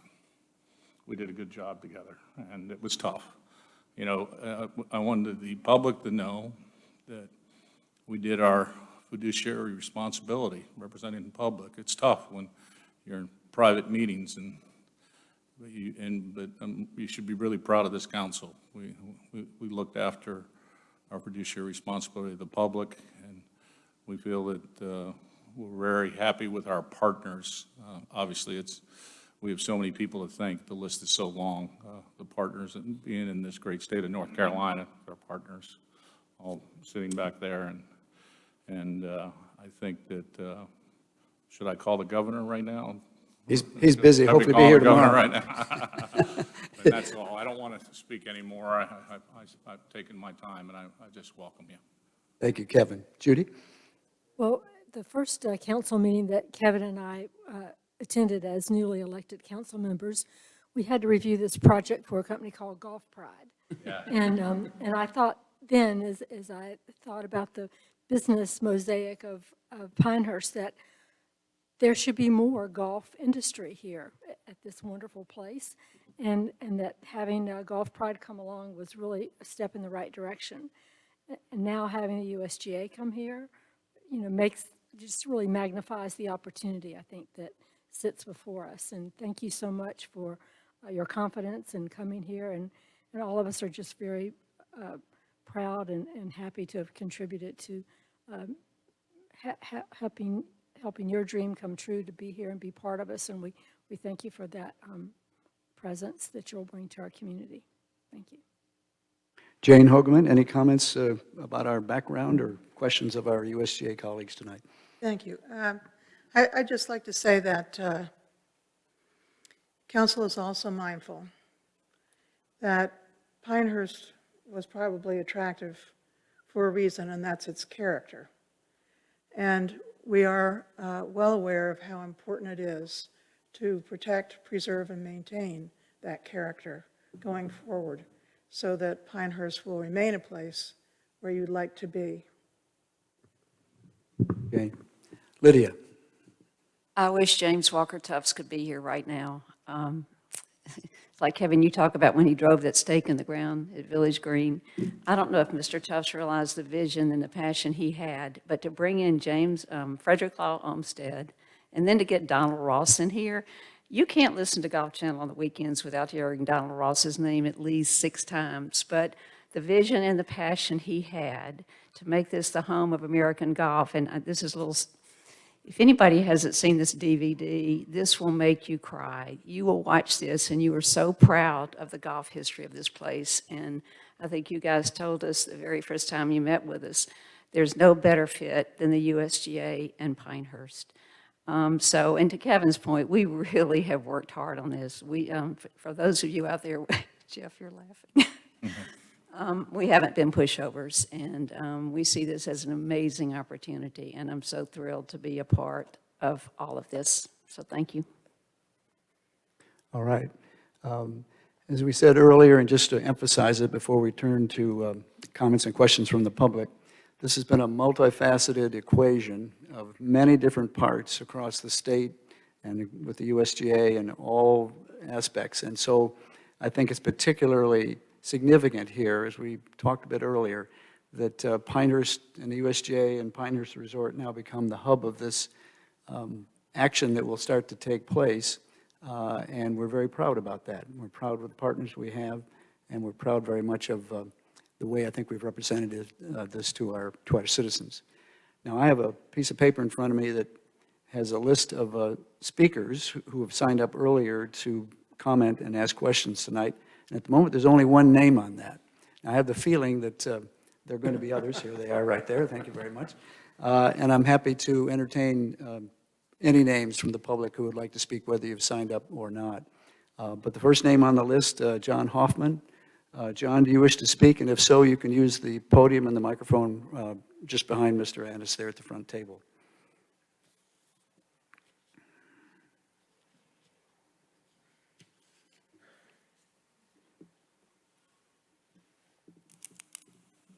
Mayor Strickland and members of the Village Council, members of the USGA, ladies and gentlemen. I have only one question. I'm very happy to see what this project involves. And my only question is, where will you locate? Thank you. At the moment, John, we've not received a specific site request. That will be forthcoming. And when it is, that'll be obviously public information. And also, any and all of the buildings and whatnot will be going through the normal planning and zoning process of the Village of North Carolina, of Pinehurst, North Carolina. Fine. Thank you very much, Mayor, and congratulations all to everybody, I guess, this evening, and happy 125 years. Thank you. The next speaker I have is Lynn Goldhammer. Lynn?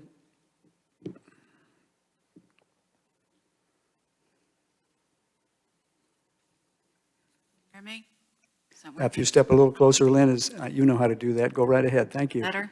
Okay. Thank you. I signed up because I wasn't sure what we were going to talk about tonight. I just figured better get on the list just in case. My question was what the previous gentleman was inquiring of is where is this going to be? And also, I guess my concern is what is it going to look like? I think that if it's going to be somewhere in the historic area, we have some beautiful old cottages and everything, and it's a beautiful look that's been protected for many years, and I'd hate to see anything about that become less than what it is today.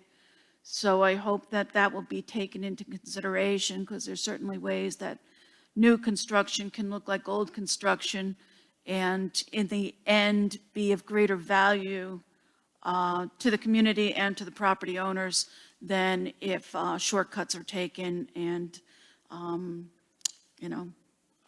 such beauty isn't incorporated. So I look forward to seeing what you come up with for the future. And I hope once that's established, that we'll have a say also as members of the Pinehurst community. So thank you.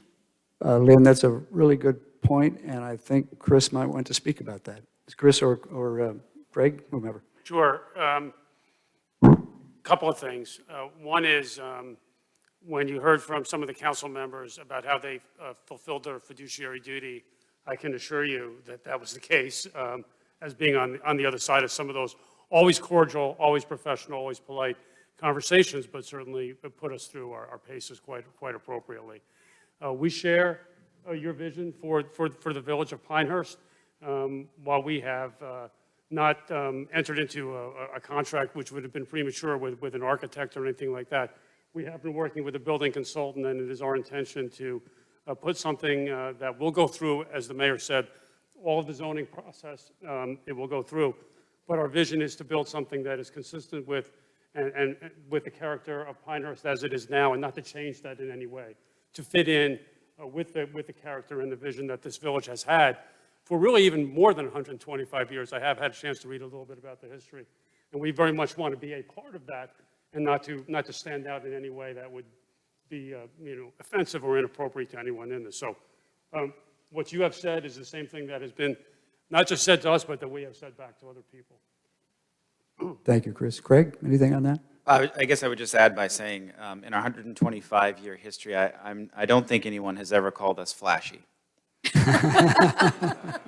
We haven't commented about us standing out too much. And so I say that jokingly, but also seriously, if you were to travel to New Jersey, and I'm sorry that my back is to you, but I need to speak in the microphone.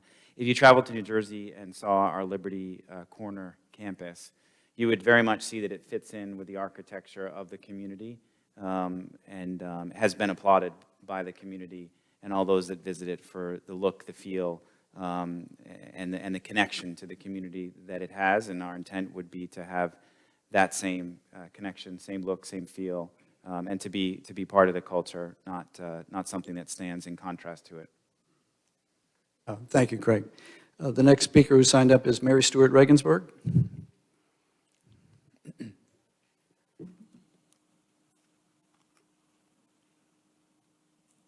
Thank you. I too didn't really know what this was going to be about, so beyond what I read in the newspaper, which was actually glossed over and said, no, that's not what this was going to be about, but actually that is what this is about. And one of the things mentioned in the paper was, if I have this right, and correct me if I don't, $25 million being spent on a facility. Am I correct? And so, and the word campus in there. When I think of campuses here around Pinehurst, I'm thinking of the hospital and medical facility campus, our municipal campus here where we are, and I have a hard time coming up with where here in Pinehurst there's commercial space for a $25 million campus, which I don't know that they built the Reed Heart Center for $25 million. So are we, and it appears that all of our council has already, yes, accepted this project, we're going to go ahead with it, and yet where your $25 million campus is to be is a question mark. I don't understand that. I'd like a little bit of explanation there, because there has to be something more that I think is not being said. Not really, but Craig, go right ahead, and I'll be happy to make comments, or other council members. Go ahead. So I can't speak specifically to what was said in the newspaper, but I would say that from the context of the $25 million, that is the investment that we have committed to. If the definition of a campus is the hospital, which I just drove by, which Chris and I just drove by, that is not what you should expect. It is let's say, massively smaller scale. And I would say it's facilities as opposed to a facility. And the reason for that would be back to our earlier point, which is our intent to fit in with the community and to achieve a village feel in what we do. And so in terms of the cost, we've sort of put together estimates. As Chris said, we didn't bring on an architect and go into deep detail, but the equipment standard testing facility has quite a lot of technology in it. As Mr. Corso said, we test all of the equipment that is played in the game in the United States of America. And so the technology that's required is pretty extensive. In addition, as you also mentioned, we're going to have a visitor center and a museum experience, bringing the artifacts from the largest collection in the world here on display. And so part of that expense also is around, displaying these artifacts and keeping them secure. And so there's a number of other things that go to it, but it's, from a scale perspective, I want to assure you that it's not anything near what the hospital is. Well, if I may ask a second question, you must have a sense of how many acres, which would be a block of acreage, I assume. I actually don't have that with me. I don't know if anyone else does, but I think that's probably up in the air depending on the land that's selected and how the buildings get laid out, but I think I wouldn't even guess, but I think we're talking somewhere in the couple acres, maybe, type of facility. A couple means two. There's two, might be three. No. I think that's up to where the site is in the end and how the buildings are designed that would go with it. So something smaller than four, maybe? Wouldn't want to speculate because, again, we haven't seen a specific plan that would relate to that. So we'll just have to see what evolves. But again, all the activity will be through the Planning and Zoning Board, and all that will be in public hearings as well. Thank you, Mayor Stewart. That's the last name I have signed up, but are there any other members of the public who would wish to speak on this issue? If you just raise your hand and I'll recognize you. I'm going to start over here on the other side, Marty. I know you'll want to talk, but somebody behind me here, is that Molly Rowell? Molly, you've been here since we started tonight, because what people don't know who have just arrived is that Molly Rowell recently retired as chairman, co-chairman of our beautification committee, and she received a certificate from the council tonight, and thanks for her work. So we look forward to your comments. Go ahead. Very much. I'm going to take a different tactic here. I am so excited about this. Thank you to all of you who've worked so hard to make this happen, you and all the rest of you. And all I can say is welcome to Pinehurst.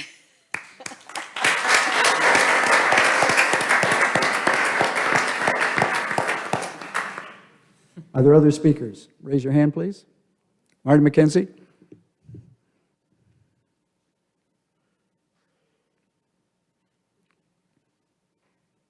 I forgot my 30-minute speech, but I think I'll try to make it up anyway. But That's okay, Marty. You have 2 minutes. Go right ahead. I'd like to echo what Lydia said, that I wish Richard Tusk could be here. That those of you that have been around a while know that Richard Tusk was president of the USGA in 1955 and 56. And I was also there when Laban Harris made a 5-foot putt on the 18th hole to beat Downing Gray 1 up in 1962. And I would also tell you that I have been to Golf House in Far Hills. In fact, I was with a group that gave the USGA $100,000 about 20 years ago, specifically for juniors golf, and you all fed us all. There were 16 of us, and you fed us up there, and we appreciate that. The other thing I would say is that this project sort of evolved. I don't know if you all remember a lady by the name of Betsy Hamilton. Yes. Betsy Hamilton came to Pinehurst back in the early 70s, worked at the tournament office, and the first time that we had professional golf since 1951 was 1971, when we had the Club Professional Championship, then the Liggett Myers in 72, and then the World Open in 73. And Betsy came, used to work with Governor Holshouser, came here, worked in the tournament office, and apparently you all have discovered her, moved her to New Jersey with the USGA, and she was from Raleigh, and she would continually come home and come by to Pinehurst, and she eventually talked you all into moving the U.S. Women's Open to Pinehurst. And thank you very much, because I have been your landlord for about 20 years. And then it began to grow a little bit. Then the next thing I know, you continue to grow. And last year, you took the entire second floor of our building in the village. And we can talk about all the history and the golf and everything, but I want everybody to know that I've worked with your folks for the last 20 years. And the quality of the young people that are involved with your company and what you do is a tremendous asset to this community. It's the kind of growth, it's the kind of activity, kind of economic development that we really want here. And I got to tell you one quick story. We have a girl that cooks for us about every 3 months, and she was cooking a luncheon one day and for all the kids, and they were sitting there and they were eating, and all of a sudden one of the guys got on the phone and he started ragging some other guy that was off working on the U.S. Open somewhere. And he said, "Man, you should be here eating this fried chicken or whatever." And it was so cool. And when he got hung up, I said, "Where was that guy?" He's at Pebble Beach, but he'd rather be at Pinehurst. But in any event, thank you very much. This is a wonderful, wonderful part, and it's exactly what this community is all about. So thank you very much. Thank you, Marty. Are there any other members of the public who wish to speak? Yes, the lady who raised her hand, please. Jackie Curley, and I came in 2014 for the Open and then moved here the following year from New York. So I'm excited to have you here. My question is on the employees. Are you going to be transferring them there, or will we be creating some new jobs from here? Because I may want to come out of retirement. This sounds like fun. We can is there- Please, Greg. you can share your resume when we complete this. Thank you.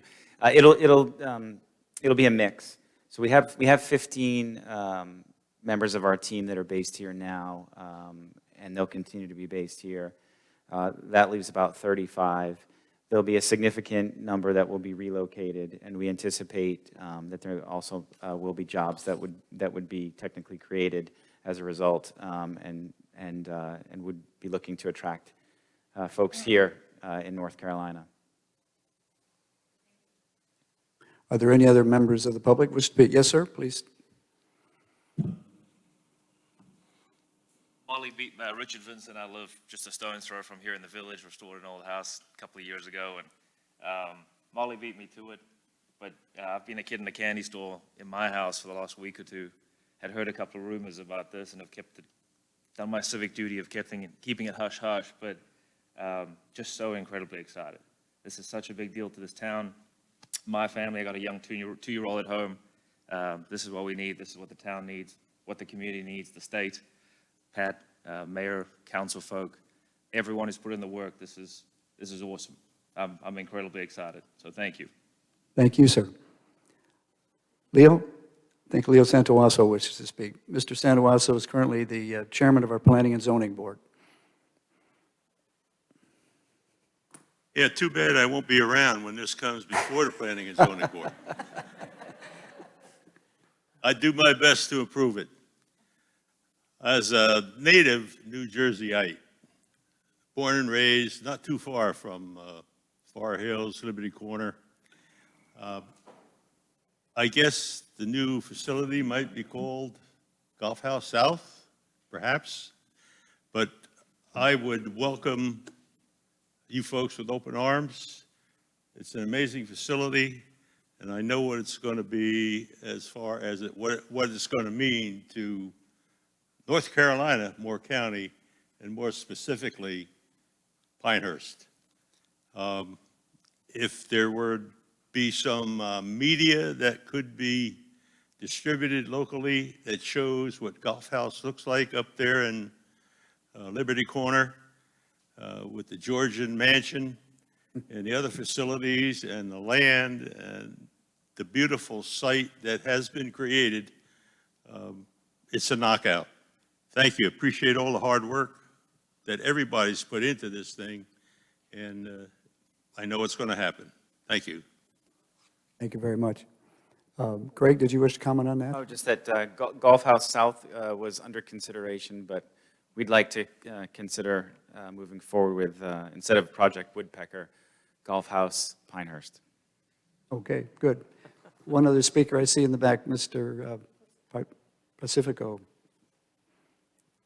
I'm another ex-New Jerseyan. I lived about 20 miles from Liberty Corner, and I want to assure everybody that's here that Liberty Corners is located in the high-rent district of New Jersey by all means.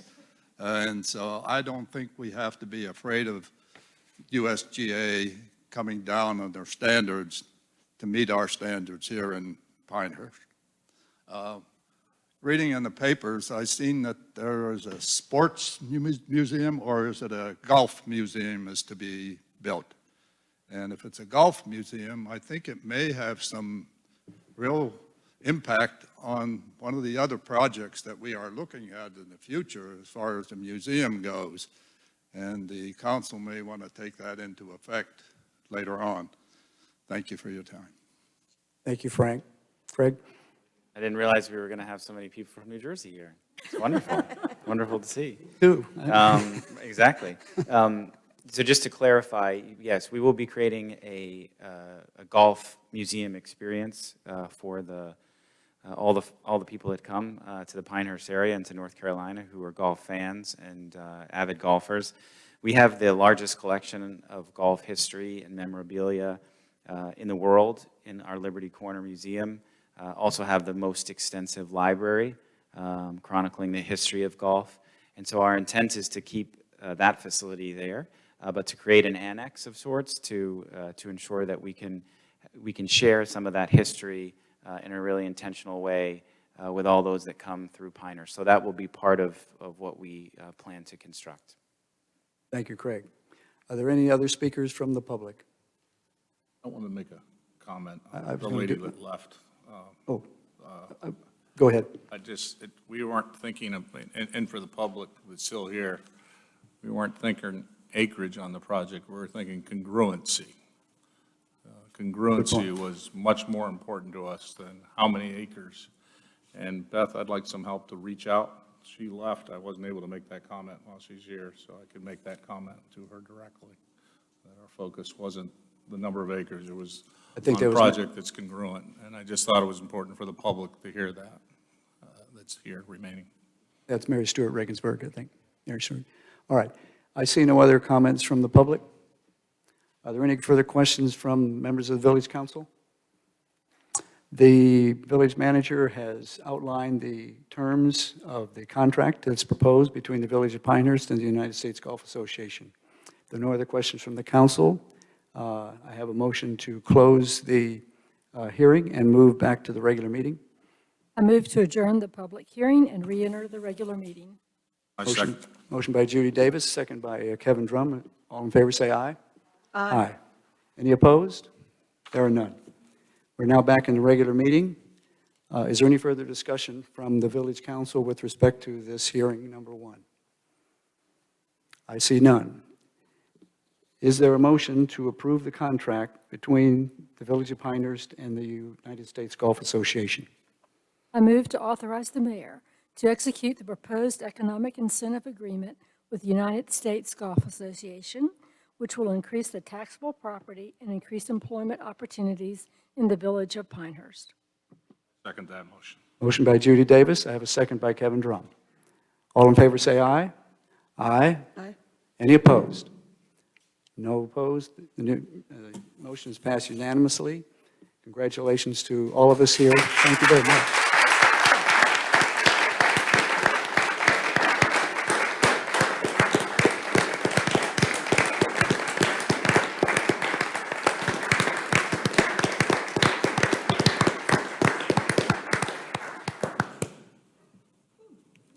I will add only one further comment, and I'll make sure that our colleagues from the USGA have any other general statements to make. And not to steal your thunder, Craig, but there is a press conference to be held tomorrow, which will announce this arrangement and other details, I think, of the whole transaction. Would you care to summarize that any further, Craig? Absolutely, yes. We have one or two more steps, but the plan is to make a public announcement and share some additional details on the championship championships tomorrow at 10 a.m. Unfortunately, given COVID-19 restrictions, we can't open that up to the public because we're restricted by the total number of people outside as well as inside the building. We want to be respectful of that, and so unfortunately I can't invite everyone to join, but we are excited to be sharing that news, and we'll make sure that everyone hears what we have to say in some other form than in person. Thank you very much. Thank you. Village Council members will be attending part of that meeting, and there will be a contract signing. I think it's scheduled for about 8:45, 9 o'clock tomorrow, to be followed by the press conference itself. The Village Council has a few other business items to take care of tonight. Don't be rushing for the doors now. You're not going to get out. You have to stay with us till we're done. No. Thank you very much. We'll take a 2-minute break to allow these folks to leave, but we will then get into the rest of the business of the day. Thank you.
work till 10 o'clock at night. So the Pete's Coffee will go home until our next 10 o'clock meeting. You all right? Honey, I can come home. Wrapped up and out. Calling the regular meeting back to order.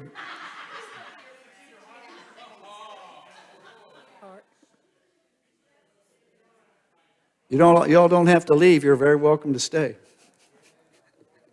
Your chance to get out. Iman. Right. By my calculation, we are at item number 11 on our regular meeting agenda, which is other business. Is there any other business for the regular meeting that the council member would wish to bring forth? I'm not seeing any. Are there any comments from attendees? Mr. Pacifico, please. Right there, be great. Thank you.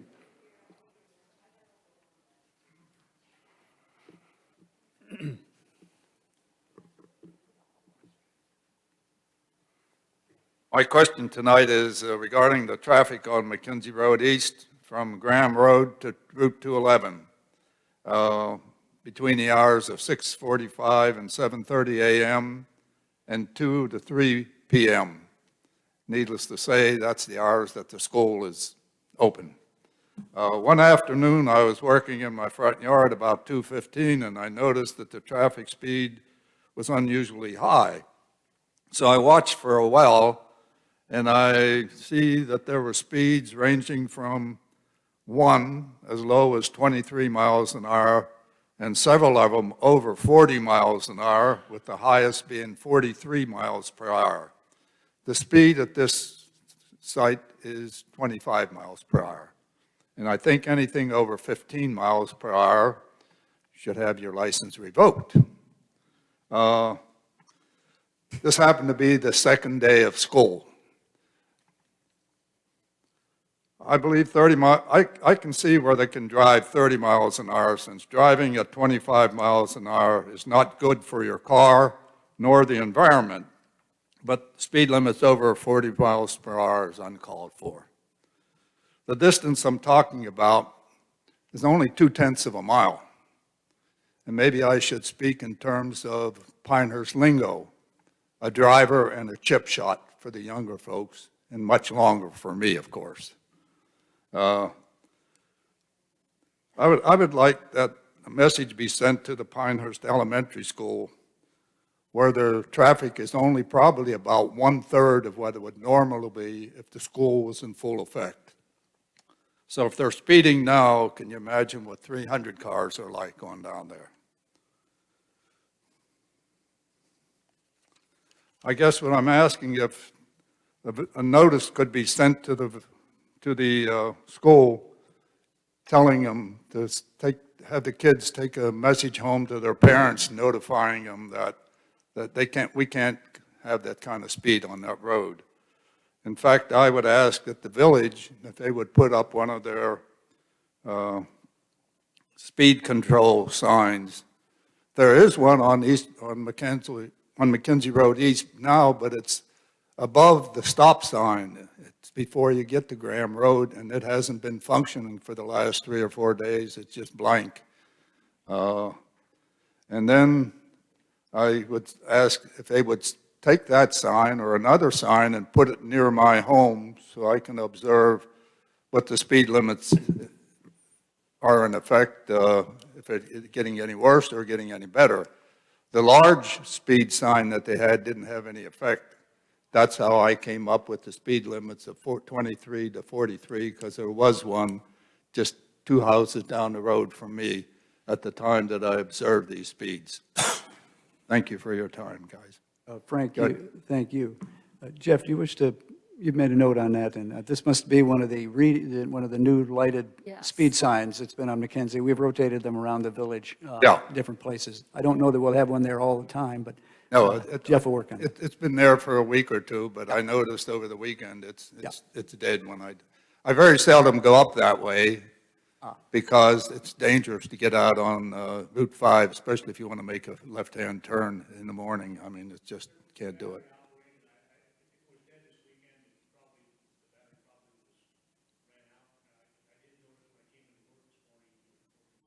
It was? Okay. Jeff, your battery may have worn out unless you're on mute right now. Okay, so Speaking of batteries, we'll get there. But the large one that's on wheels, Yeah. like I say, it was actually acting. And I was out there standing, telling the people, slow down, and they're waving back to They're me. waving you back, know. yeah. All right. And 2 houses down, they got to put on their brakes because, 1,000 feet is all the distance I'm talking about. So how can you get up to that kind of speed in 500 feet and then you slam on the brakes to stop? I noticed last year I seen 2 fender benders in that area just on their phone and watching the kid in the back and not paying attention in front, and bing, they hit each other. So before the traffic gets full-blown again, which I hope the schools get back to shortly, let's touch it while we can, while we have a minimum amount of traffic there now. Thank you, Frank. We are mindful of speed in the village. We do hear comments on that. We're trying to figure out where and if we have these problems, and that's what those new signs are helping us to figure out. But thank you very much for bringing that to our attention. Yeah, the other thing I noticed on Sunday morning, I was going down to pick up my newspaper.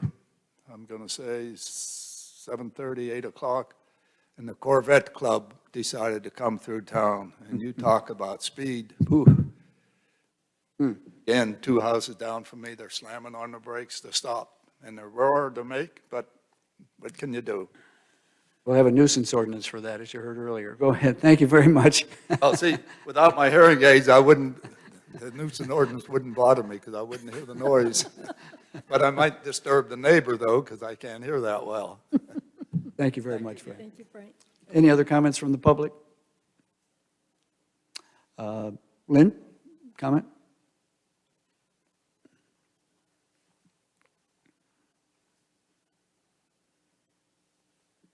Can we ask questions at this point about the earlier part before the USGA? We were talking, and then it came to sort of a close with no discussion. So is that permissible? I didn't know if I'm past my time of speaking on those things. You're talking about when we were talking about the Noise nuisance ordinance. And the nuisance ordinance that we talked about, we concluded that. Yeah. Okay, there were several things. Please, that's what this is about. You're welcome. Sure. I'll make it quick. One of the things when you started, you talked about the progress made with the Baldridge thing. And I'm wondering, what are you hoping to get out of this? If you get a site visit, and then I guess you're looking for the town that gets the #1 Baldridge rating in America, what are you expecting out of that? Improvement, plain and simple. Improvement like It's what? a path to improvement, improving everything we do. So right now, we're already at this point where we're one of 9 selected. I haven't noticed any real changes or improvements that have occurred. So, and my concern is when I was in the Coast Guard, they started doing this, and we would write up, all these things about what we're doing so great for these awards without really doing anything and trying to get an award out of it. And I'll tell you where I'm coming from. My biggest concern is out of this will start to make one of those top 10 places to live lists. It already is. We're already on that. Yeah. Everything's being We were just named the best place to live in North Carolina. in North Carolina, and then, and then in America. And my concern is, what I see happening is once people make that list, people flock there like crazy. And it starts to become not what it was, so it's no longer that great of a place. I mean, I went on Zillow today, and I just happened to look at houses in Southern Pines, one after another that looks exactly the same. And I see the same thing happening in Pinehurst. So I get concerned about the amount of development and the quality of development, and my losing the uniqueness when I see houses built here that look like everywhere else. And, I think you stand to not be a top place to live once the people flock here. Let me take a shot at this, because I think the Baldridge Award is kind of a geeky award, meaning it's not really like consumer, it's industry. It's about industry, the people that get the ball. It's how well-run organizations. So what I think it's going to do is get us people that want to work here. I don't know if it's going to translate to people that want to live here because of the Baldrige Award, but I do think that a well-run machine is something people want to be involved in. But I want to go back to the first point, what does it do for you? I think we quantify it saving the public. And I'm going to go on, I don't have proof here, millions. I'm not sure if I can go there, but I think over time, I think the Baldrige, I think we've made a mistake because this is technically, we're going for the Baldrige Award this time. It's called a Baldrige Framework.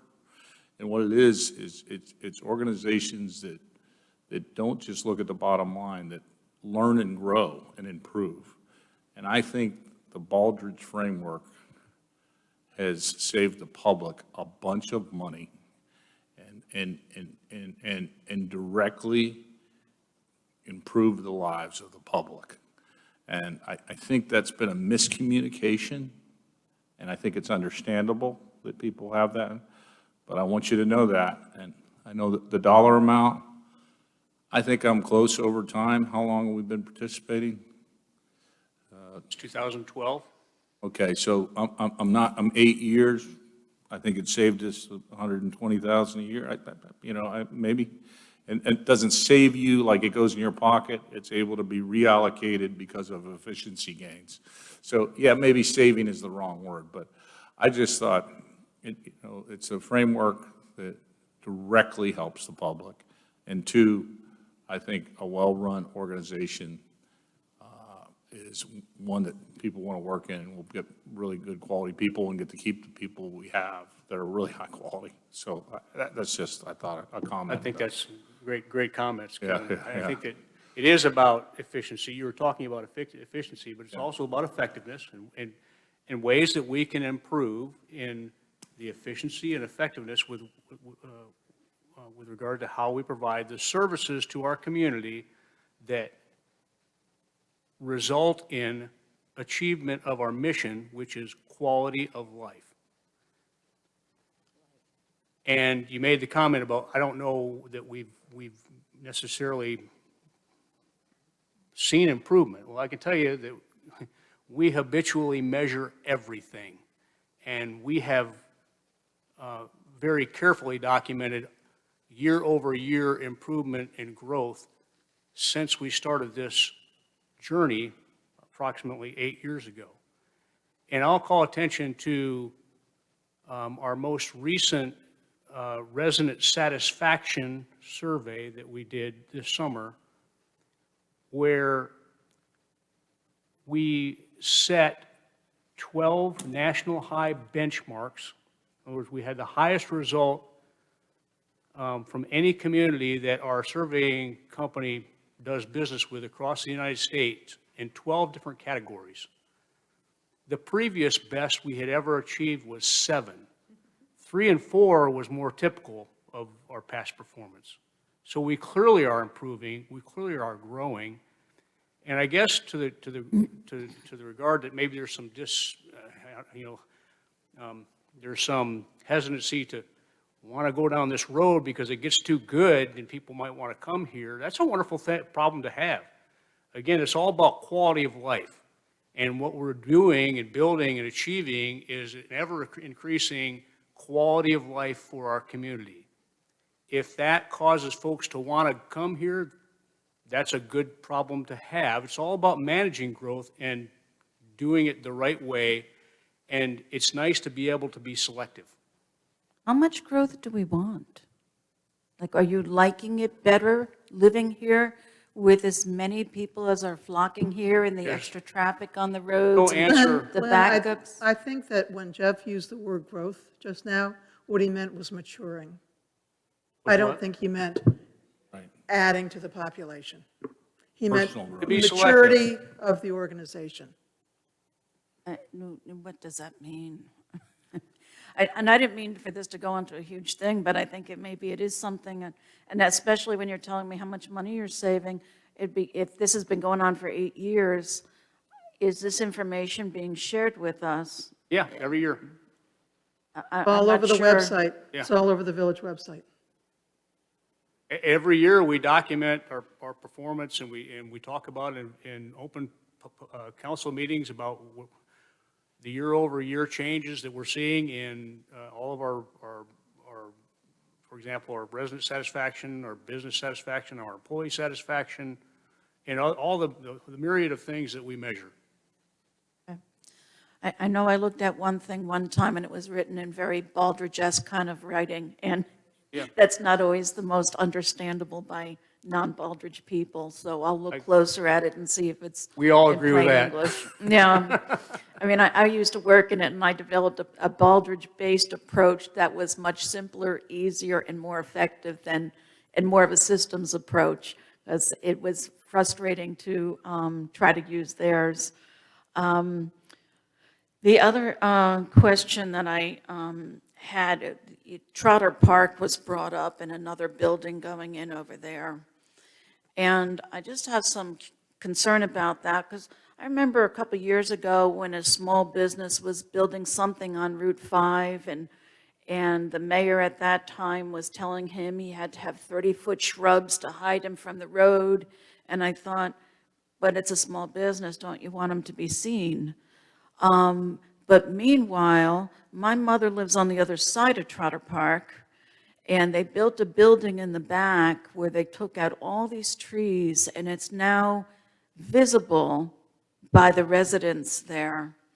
And the building has about every 8 to 10 feet another LED light that goes all around the building and burns 24/7. Well, I won't say during the day, I can't tell it during the day, but at the night, you see this lit up building where it used to be nice dark trees.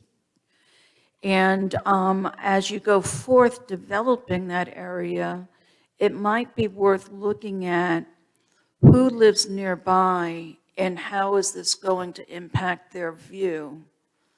Because if it was my house and I was going from a beautiful wooded lot to looking at an office building and parking lot and lights burning all night long, I probably wouldn't be that pleased about it. So I just encourage you to look beyond just that spot and what it's impacting around it.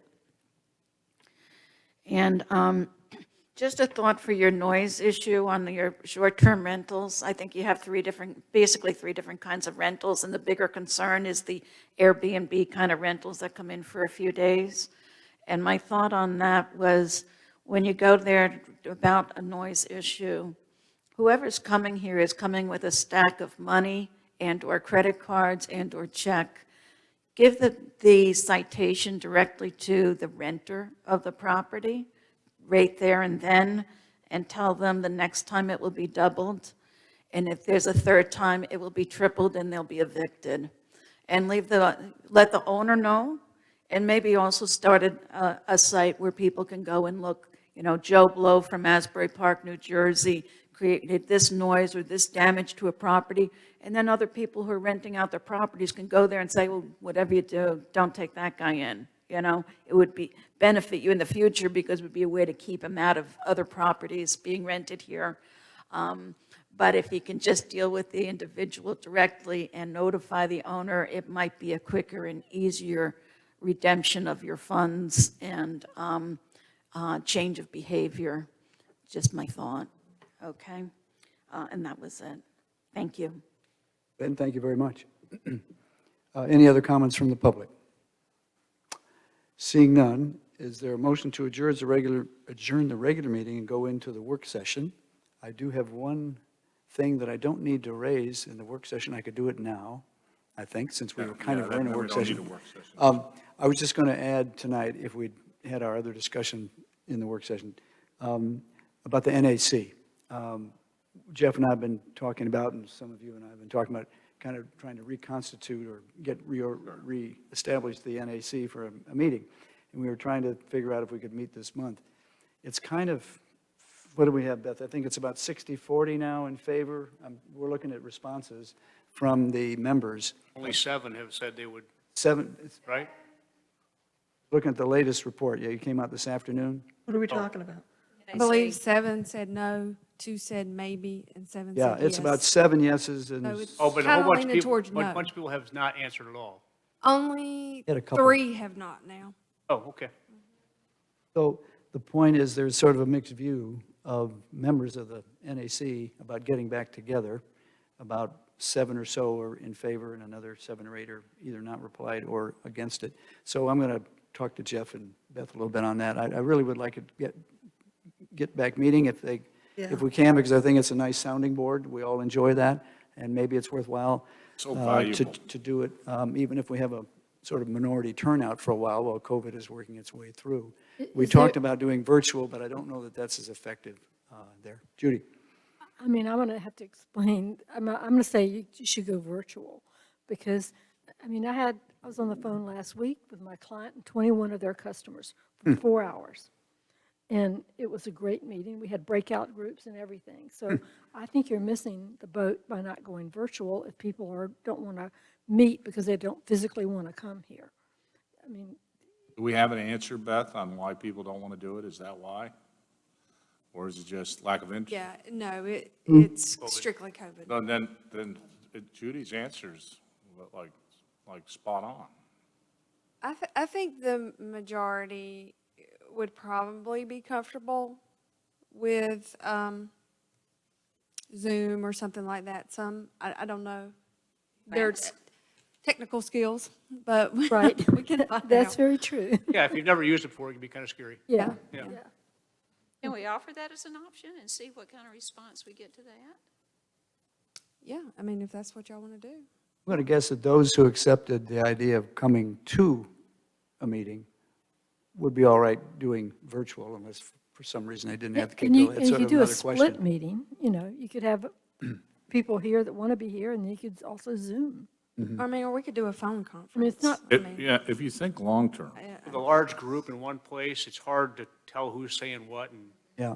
and the other issue is presenters and bringing people in, and Yeah. so we probably need to discuss, like, if we want to bring in outside, Yeah. I don't know, like county or, people like that. Well, initially, or at least with respect to that point of view, that question, I was looking at an initial meeting to bounce some ideas off of that we're working on rather than have a presentation. Presentation might create some other issues that we could work on to try to do in the future, but I'll work with Jeff and Beth and see what we might do. If Kevin? you think long about this, one of the reasons we're not meeting is we haven't got them comfortable with online meetings. What if something like this occurs again? Mhm.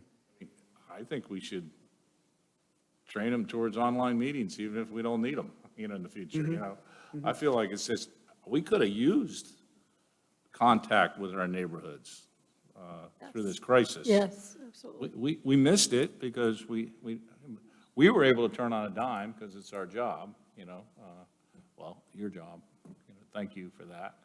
You guys were able to, but it sounds like it's for long-term success of communication with these neighborhoods. You might get better participation. Do you think so? I mean, I think we are our workforce, our workplaces are all changing. I mean, Yeah. 21 Fortune 500 companies I was talking to last week, many of them are thinking that the corporate office will be a place to meet and not work. One company, their lease on their corporate office is up in California next year. They've decided to let it go. I mean, so the more, we're lucky here in somewhat of a bubble that we've continued having, your workforce here. But that's not true in every industry.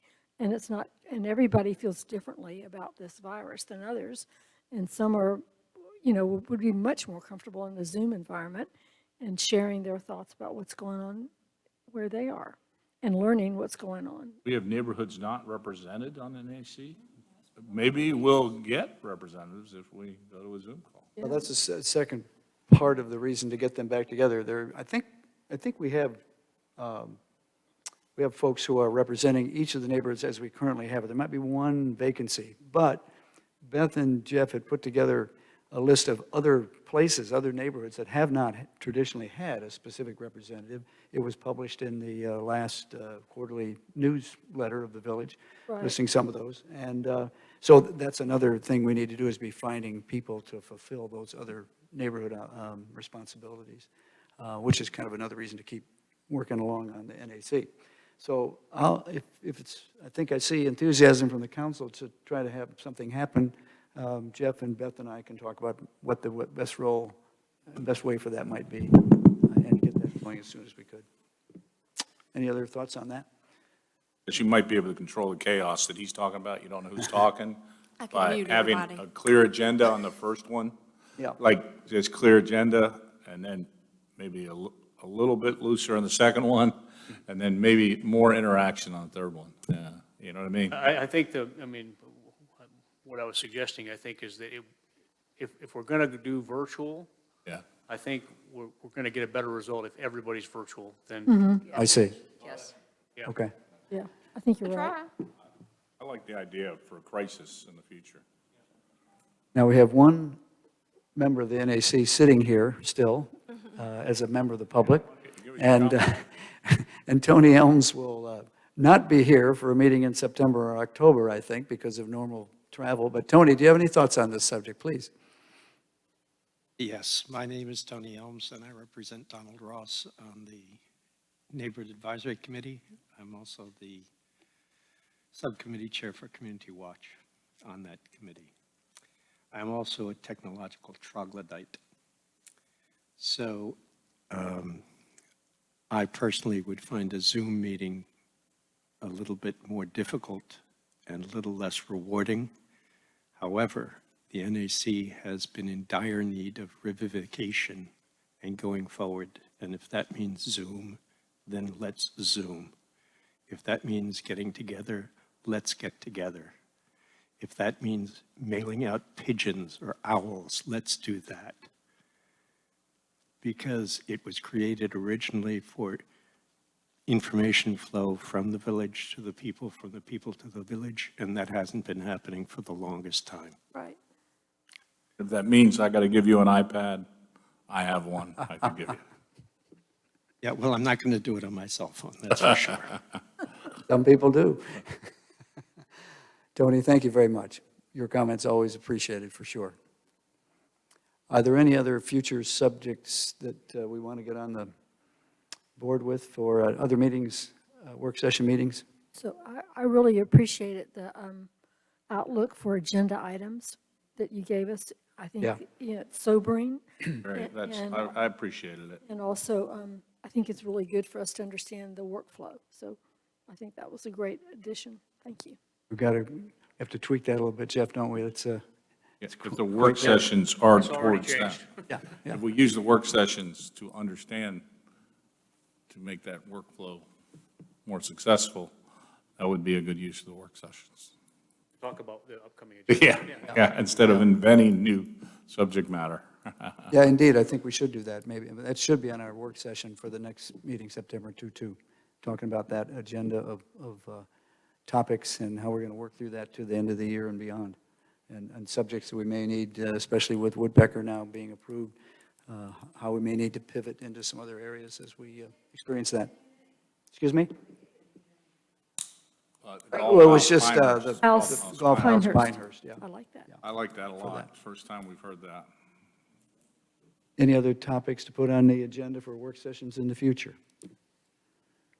All right. Can I ask? I would just mention for tomorrow morning, you all should have received an invitation to be now at the Pinehurst Clubhouse. This is just the council members. At 8:45, they're going to have a signing ceremony, and I'll be signing, but the idea was that the council members would be behind that, I'll be there as well. and you'll be there as well. Question. All right? Members Club? Do you need the In the seal? members club lobby. Excuse me? Do you need the seal and things like that for the contract? Have you seen the signature pages? We have a signature page I've seen, but I don't know that we have the seal there. Grab, I was going to say, Would you I like could to- get it for you before you leave, if Why you don't you give it need Mr. Sanborn? Yeah, And I'm I'll bring that. I guess I'm probably also need to bring the gift. Yes, you're supposed to bring the gift basket. Yeah. Jeff mentioned that to me a little earlier. I asked him to give that to you, and you can bring it around. And then at some point after the press conference, at about 11, there's to be some sort of exchange. So I'm told. Now, that could change, but at least we're covered with a nice gift basket. Right, Jeff? Thank you for working on that. Also, council members and Jeff, bring your badge like Frantically found mine, just to prove a point. like you have, and bring plenty of cards. I'm sure we'll all be happy to give out our council cards. But do find your nameplate. Everybody think you got one? Mine's in my pocket here somewhere behind 3 masks and 5 pieces of gum, and I don't know what else. I haven't seen mine in like 4 years. You're known. Okay.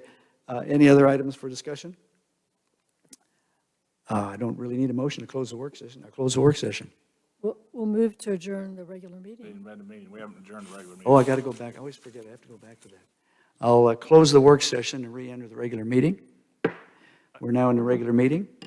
Is there a motion to close? Never entered the work session. Everyone went to a work. We didn't. See, you got me in a... No, I was moving to adjourn the regular meeting. Yeah. We never had a work session. We didn't go there. I second Judy's move Move to to Making a adjourn. the motion to meeting. close the And regular meeting. We were going to get out of here before dark. Yeah.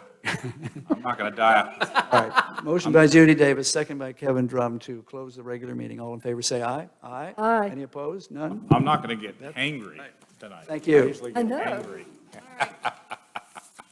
And thank you, Mr. Batten, and thank you, Ms.